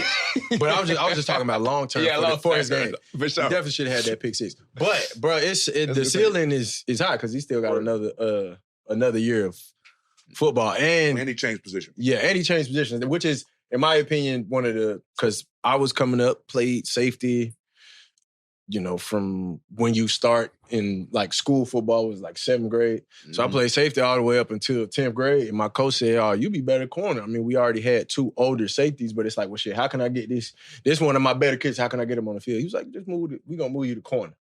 And I was like, all right. I want to play. Right. Yeah. Okay. Yeah. It's called being a coach. Right. I played corner before when I first started, but that was like 7th grade, played a little jamboree. It wasn't a whole lot of. Mm-hmm. But yeah, no, I like that because he got a nice frame, and I'm seeing all the tangibles, intangibles. They there. Future looks bright for him in the corner. I got an update on Amari actually. So he the Rivals ranking just came out just a couple hours before us recording this, and he moved from an unranked prospect to the number 25 overall prospect in the country. Oh wow, you can see and the number 4 cornerback, the number 4 cornerback in his class, and he's currently committed to South Carolina. Yeah, you can see it. It's not gonna get better. Like it's I had to take a bite of my wing real quick, but Mr. Amari, you can see it. We'll be seeing you. Oh yeah, Mr. Amari. Look at me right here. I get with him, JC. Look at me right here. Take your ass, Baton Rouge. Okay. You hear me? Listen to him. Take your ass to Baton Rouge. Okay? What did he do, JC? Call Raymond. I'm going to call him. Get him up. Take your ass to Baton Rouge, all right? Send the tape, JC. Send the tape. Send the raw road tape. DBU, that's all I'm saying. All right? DBU? Hell yeah. No disrespect to South Carolina. No disrespect. You better take your head down and LSU. Hey, y'all seen what DJ Pickett? Yeah. DJ Pickett, 6'3". It fit right in. It worked. Freshman All-American. He'll fit right in. All right. Do I need to say more? Hey. But hell yeah, hey man, shout out to this whole group of kids. Great step. And our winner, Amari, found. But shout out to all these coachable kids, man. Oh, yeah. A lot of great tape, a lot of good ball players in this group. All of these guys, they're gonna be playing on the next level, and if they want it, they could play on the top level. Okay, I'm pretty sure we're gonna see. We'll see them on Saturday. We're gonna see these guys get an opportunity to Saturday for sure. Opportunity for Sunday is there if they want it. Yeah. So hey man, we appreciate y'all tapping in. Shout out to all the coachable kids, and again, shout out to Mr. Amari Found. Our winner for this week. It's a good one, man. All right, let's get to this last little notes we got in here, man. What is going on? Something in the high school football world while we own it. Florida Senate has passed the Teddy Bridgewater Act, which will allow high school coaches to spend up to $15,000 of their own money for player meals, transportation, and recovery services. Hell yeah. Bridgewater was suspended for an entire season, spending his own money on his team, paying for Ubers, meals, recovery for his players. He trying to get the most out of his football team. Are they going to let him come back and coach? I'm not sure about that situation, but that's lit though, bro. This is a big that's important president in the football world, because it's like, I know. Coaches been doing that. No, that's what I said. Coaches have been doing it, but it was certain implications and rules against it because, the clearinghouse and all that stuff. You know what I'm saying? It's of course changed. It's changed a little. It's changed some with the NIL era and stuff like that. But like you said, it's been coaches doing this, and it sucks to see. It sucks to see like players and or coaches get jammed up. I mean, you shouldn't have to get. And that's for all sports. Like you got hoopers. I mean, like at every level. Yeah, you shouldn't see coaches be getting in trouble or for helping the kids out, or players not getting an opportunity because like it benefited them most if they got some support from somebody. Everybody's family don't have the infrastructure to provide. I need a ride, bro. I ain't got no car. Shit. My mama, the only parent at the house, and she's at work. Yeah. When I get off of school. That's a fact, bro. I don't got a car. Yeah. Or I wouldn't even have to worry about this. Bro, when I was in Memphis, I was like an assistant coach on the basketball team right before I left, bro. Yeah. I'm taking some of them kids home after school. You have to practice. If you not, wanna, they can't play. That's if you want to, I gotta take you. You know what I'm saying? If you're you gotta do it. A good coach, like even further, if you're just a good person, you're gonna help these kids out. You're gonna help these kids. It just don't make sense that it was rules against that. I'm sure there's an astonishing number of kids that didn't play because they simply didn't have a way to get to or from practice. Mm-hmm. Yeah, didn't have the means, bro. Yeah. How many athletes? Like I said, just think of how many athletes that missed out just because there was no way to get to or from practice. Oh, that's all they needed. Just a ride. In my situation, if I didn't live across the street from the school, you wouldn't have been going. I wouldn't have been going. Because how the hell I'm going to get home? Right. Like, it's so many of them days where I'm the last one up there, not because, like, I don't want to go home. I'm chilling with the rest of the guys or whatever. I was either out there working, doing extra stuff, whatever. But, like, I'm chilling because, shit, I know it's right across the street. Yeah, I'm walking home after this. Yeah. I can leave whenever I want to, so it was a luxury for me. But I know everybody don't got that. Everybody not fortunate. Shit, everybody don't live in a neighborhood where it's an area for it's safe for them to be walking home by themselves or whatever the situation may be. Like, especially down there. Yeah, so it's like I was gonna say, hey, listen, Florida don't do a lot that I agree with, but they got this right. No, this I like this. I like this. And I love that they named it after him too. Yeah. Oh, for sure. Because there was no reason for him to get suspended to the point where he couldn't, be a part of his football team anymore. That was shout out to Florida, man. But shout out to Florida getting this right. Shout out to Teddy too. Hell yeah, Teddy. Setting the president, you know what I'm saying? Man, what? Getting shit right. Putting things in motion. Hell yeah. Shout out to TB, man. They're gonna have to figure out how to, take that to the next level. I know that was local. I know that was like a local thing, but God, like if you can take that kind of case to like the Supreme Court, I mean, and again, like I said, I just feel like to your point, Ken, you made a great point, bro. It's like, golly, like just the opportunity that a lot of kids are missing out on. I feel like now it's not as prevalent as it was probably back in the day. Because, you know, a lot of these kids, but it still In happens. certain places, it might be. Yeah. Yeah. Not everywhere Facts. got the Facts. collective infrastructure Yeah. type shit. So Anyway. No, King before earlier you had asked if he's going to coach again. While he's eligible to, at this point, it's unclear whether he will return to Miami Northwestern. Okay. Yeah, that's what I figured. It probably ain't said nothing yet on it. Yeah. But all right, man, this right here is next. So college basketball has been popping. Yeah, There's a lot of freaking great basketball being played. The big game that just happened over the weekend, number 1, Michigan played number 3, Duke. And Duke is like that. Carlos Boozer's son is legit. Yeah. The twins, is it just one or is it both? Both of them are there, but Cameron, he's the one. Yeah, he's the one right He's the one. The other brother's there too. I think he plays like more like a guard spot, but I mean he hooping too now. Don't get it twisted. They both hooping. Yeah, he plays more like a guard spot. But Cameron, he is hooping. Heck, man, Calipari got this new guard, bro. He's a dog. What's his name? Akuf? Is that it? Acuff. Darius Acuff. Bruh. Does DeJuan Wagner's son still play down there? He's still there too. Hey, Arizona looks good too. They are looking good. Yeah, D-Wag is still there, but Acuff is the one though. He like people are saying, yo, is this the best? And you know, I'm a little bit biased, but they're saying like, is this the best point guard that Calipari has had? I'm still gonna say this Derrick Rose personally. Yeah. But he is nice. Yeah. He is definitely nice. 49 points. Ooh. Yeah. End up in a loss, 2 overtime loss, but hey, listen, you put up 49, bro. Yeah, I'm no, 50. So that's crazy. But so a lot of stuff going on in basketball. Yeah. So a lot going on. But this is what's been killing me though. This month, like it's the month of love, bro. These coaches have been crashing out. They've been losing it. They've been losing it, bro.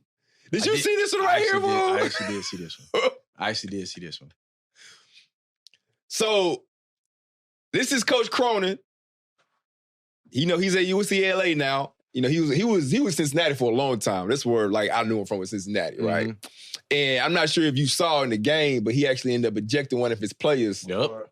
Or whatever, because for that foul, for that foul that he thought, like looking at it live, he said, "Yo, that was uncalled for." But when he actually since apologized for that. He apologized, said, "I shouldn't have probably kicked him out because it wasn't that bad. It wasn't that bad. But bro, this man crashed out on a reporter though. Fool, he went crazy. The reporter asked him a question. This man turned around and said, "I don't care. I don't give a shit about their student section."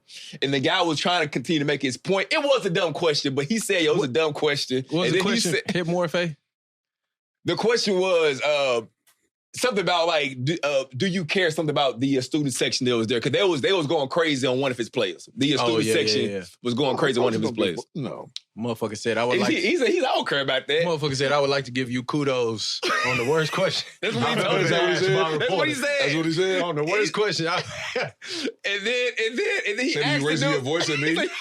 He was yelling at me too? Bro, Coach saw the crash out and shit was so funny, fool. Yeah, nah, that was... But listen, he wasn't the only coach to crash out, though. It was a few others. Faye, go to the next one. There was a few coaches to crash out, fool. I'm like, what is going on, man? These losses... It's really getting to these coaches, bro. Now, I ain't gonna lie to you. This was egregious. What happened? These supposed to be getting cooked. He told the media that these dudes do not deserve to wear this uniform, talking about his players. Well, man, they just got beat. Yeah, they got their ass beat. He's not lying. They got their ass beat. That's 29 points. They got their ass. What you mean, bro? We lost by 30. Bro. Yeah, so he got fired after this, and they tried to fire him. I ain't know he even got fired. That was recent then. Wait, you said they tried to what? They're trying to fire him for cause because of this press conference, because he was, I guess, lashing out at his players. That's not a cause to fire. I ain't gonna lie to you now. They got beat by 30.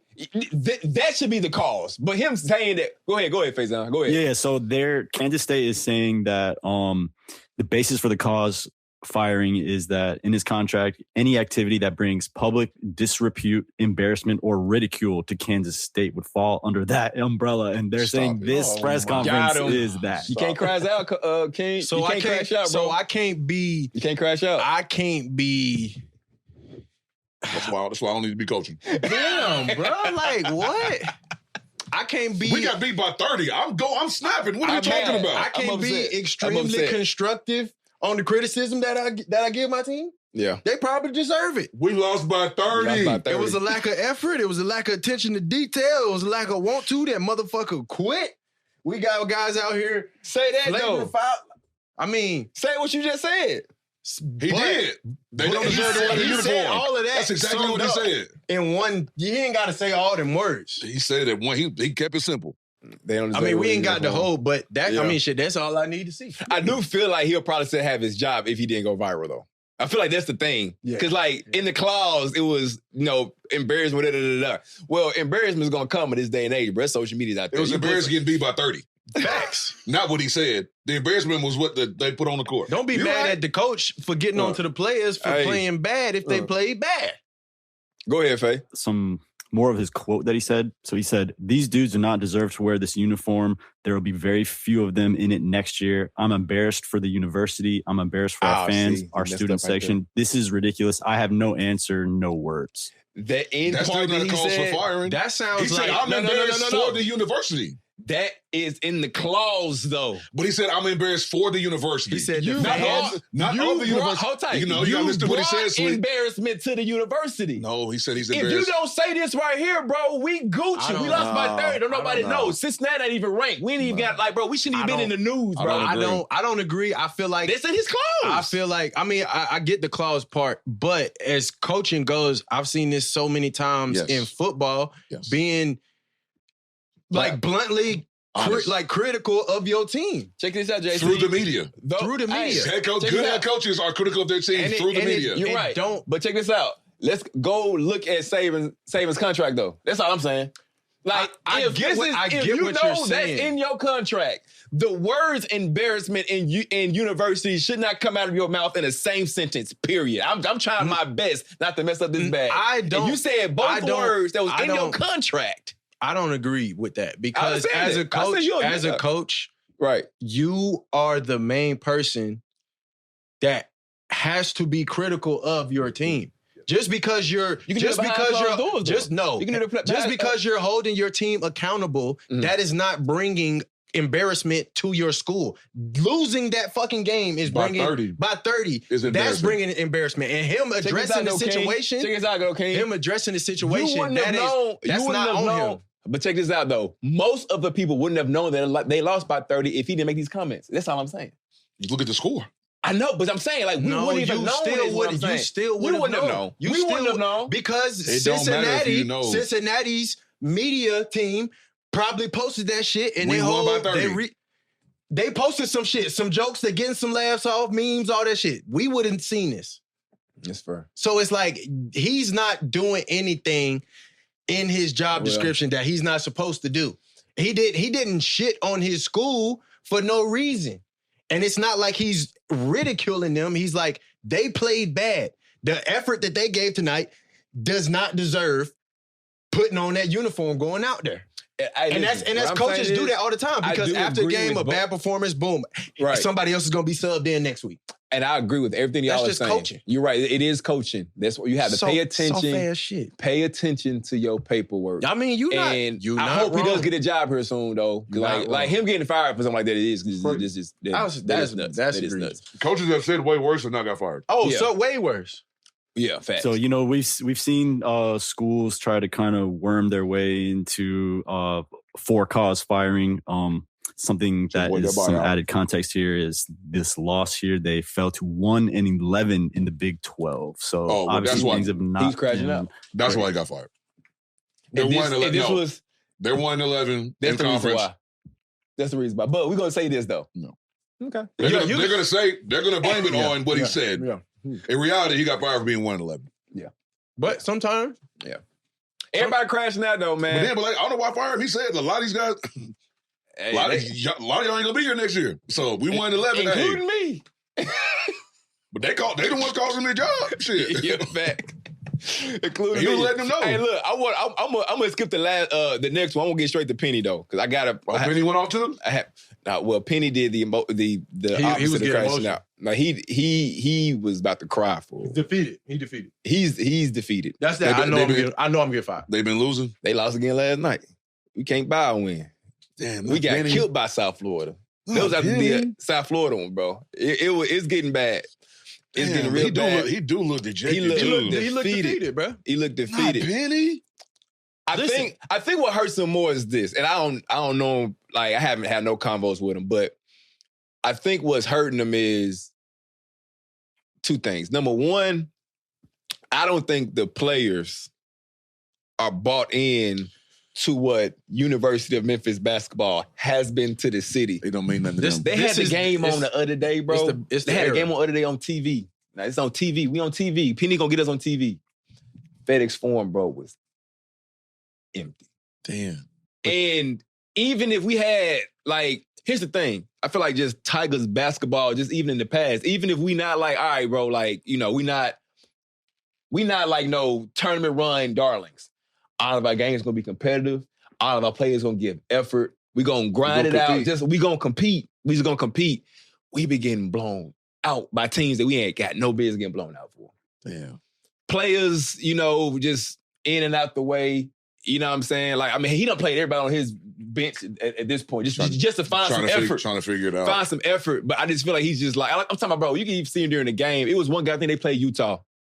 It was recently. He played Utah. And buzzer, like, we getting killed. The game over with. The boys went down. The Utah boys went down like a second on the clock, punching on us. He got in line, was like, bro, you don't look at it, bro. We getting killed. Like, you know, I just feel like just it is killing him. It's killing him. Damn, Utah State? Well, I'll say this. The era.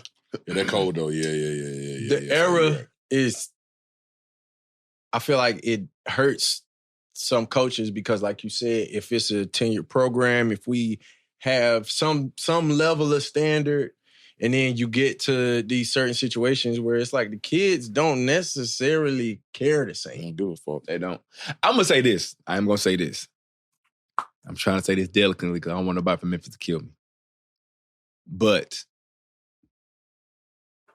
if you look at the coaches now in college, they coach.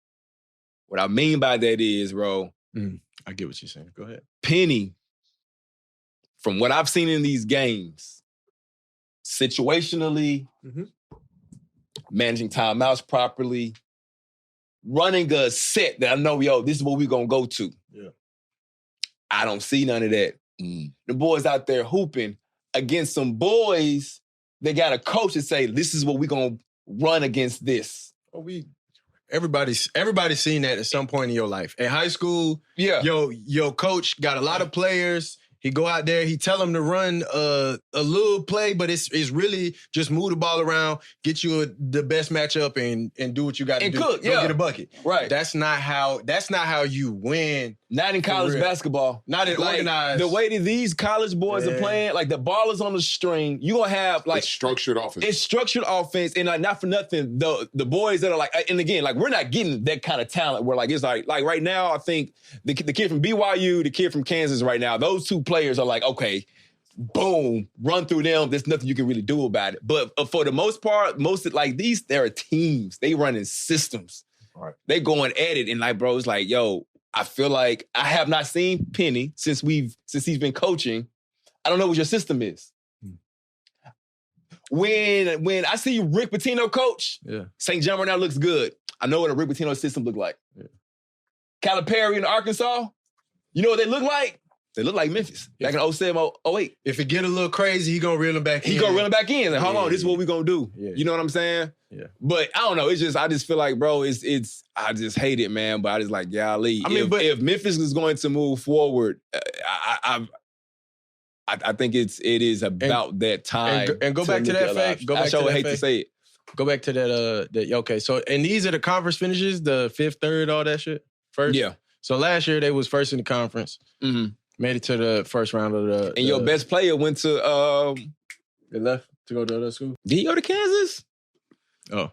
I'm not really sure, but it looked like he wasn't doing like crazy terrible as far as like the conference goes. But that's the thing. We're not even dominating our conference no more. I feel like that's what it is. It even goes back to the other coach. Like, in the Big 12 last year. Hey, I'm all right now. Right now. Okay, yeah. And then honestly speaking, even like those first in the conference, bro, it ain't really been like that. Like it ain't been like a definitive. No. We the best team in our conference. Absolutely. And then not for nothing. Hey, thank God SMU and Houston left. Because they Houston number 2 in the country, right? Number 3 in the country, Houston, something like that. They had that. a good basketball team for a good little minute. They had SMU too when Larry Brown was there. Yeah. Well, imagine them still in our conference. Some key stats about this thing. Well, just by the way, Alex, you said PJ Haggerty. He transferred to Kansas. Kansas State is where he ended up. Oh snap! So he over there with the other coach that's long out there. 111. Exactly. That's crazy. You leaving somewhere hoping it's better, and you 111 again. That's what. Well, yeah. Well, PJ y'all Haggerty. ain't go 111, but shit, golly. Well, go ahead, Faye. Go ahead. But yeah, so Penny's NCAA tournament record is also kind of making his seat warmer than it would otherwise because he's 1-3 in the NCAA tournament. Yeah. That'll hurt. Yeah. That'll do it. Penny. Yeah. That'll I mean, do it. shit, because, okay, yeah. I'll tell you what Memphis need to do. Second round NIT, no postseason NIT, and then. I think I got something to help Memphis out. Bring Lil Penny back. Gotta bring Lil Penny back. Make him in Memphis. A whole nother campaign. Oh, God. Tyra Banks, fool. Bring back Lil Penny. Bring back Lil Penny. Do it, Memphis. Bring back Lil Penny. Bring back Lil Penny, man. Shit. Bring Lil Penny back. Get him out there trying to recruit. Yeah, put that man out there on the trails to find somebody. That is if Penny don't end up a buyout boy. So I'm saying that'll help from him from being a buyout boy, hopefully. Yeah, bring back Lil Penny. I would say this. I think Penny, like for me, I want to see. I want to see at least another 2 seasons. I do want to see 2 more seasons. I think this one here was a bad season. We were just in the tournament last year. Okay, so yeah, like this bad year, season happen. Yeah, bad. It's gonna be a bad season. They do happen. Cause like I said, we were just in the tournament. It wasn't like we have not been going to the tournament to Faye's point, but we've been in the tournament. last 4 years, y'all been, but y'all ain't necessarily won. We seen Cole. They got one win. We've seen coaches do better and still get fired. Right. We've seen it. We have. But last year's loss was tough. You guys were a 5 seed and lost to the 12 Colorado State. We did lose Colorado State. Y'all were the 12-5. They were the 12-5 seed last year. I lost. Yep, Colorado State. Yeah, that was. I see this. Sure did. That was ugly. Bring Lil Penny in. Bring Lil Penny back from Memphis, bro. But anyway, March Madness coming up though. We doing the little break. Y'all ain't been watching shit though. Y'all don't know what's going on with March Madness. Y'all ain't got a clue. I haven't seen a thing about it. I ain't got a clue. Nobody say that now nada like you say that now. I ain't seen that nada. But now, hey, college basketball heating up. Vandy look good too. Girls and boys. The boys should have won. Yeah, it should be Tennessee. They should have beat Tennessee. It's a lot going on. That was a great game. But Tyler Tanner did. He should have taken the last shot, bro. But he was sick though. He was playing. He only played like 4 minutes in the first half. He had been sick like the day before and day of. He didn't play his normal minutes. Yeah. He played enough to try to keep him in the game. If he had played his normal minutes. Miles Duke, balling. that game, he should took that last shot. Like he was on, bro. He hit one crazy step back. Yeah, that shit was wild. Yeah. Woulda, coulda, shoulda. Woulda, coulda, shoulda though. Lock in, twin. Okay, it's a lot more college basketball going on. And we gonna get up out of here, man. That's all we got for y'all this week. We appreciate y'all tapping in with the gang. Y'all make sure y'all show some love to one of your homeboys. Check on your people, okay? And tap in with the Raw Room, baby. We'll catch y'all next week. We out of here. Easy. Yeah. If you have something to say, need a place to help you say it, check out the boys at the Raw Room Media Group to get information on recording the session. Appreciate y'all for listening. Hey, follow us. Follow us at the Raw Room, Twitter, Instagram.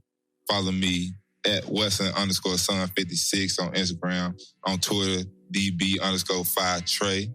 Follow your boy JC, JCar_11, Twitter, Instagram, JCar_32.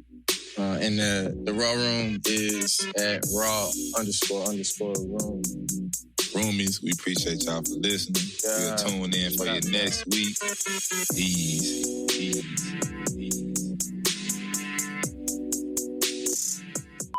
I was going to go to the movies yesterday, too. And I told myself, you know what? My dog, May not going to go to the movies without me, so I'm not going to do him like that. Come to find out. You know that nigga shiesty. Come to find out. It's almost out of theaters by now. You know what? shiesty. It's my fault. I should have known better. You know he's shiesty. I should have known better. By next week, it'll be gone. You know John shiesty. I should have known better. It's my fault. Just last week. He switched up on you. Man. In front of the company. In front of company. In front of the company.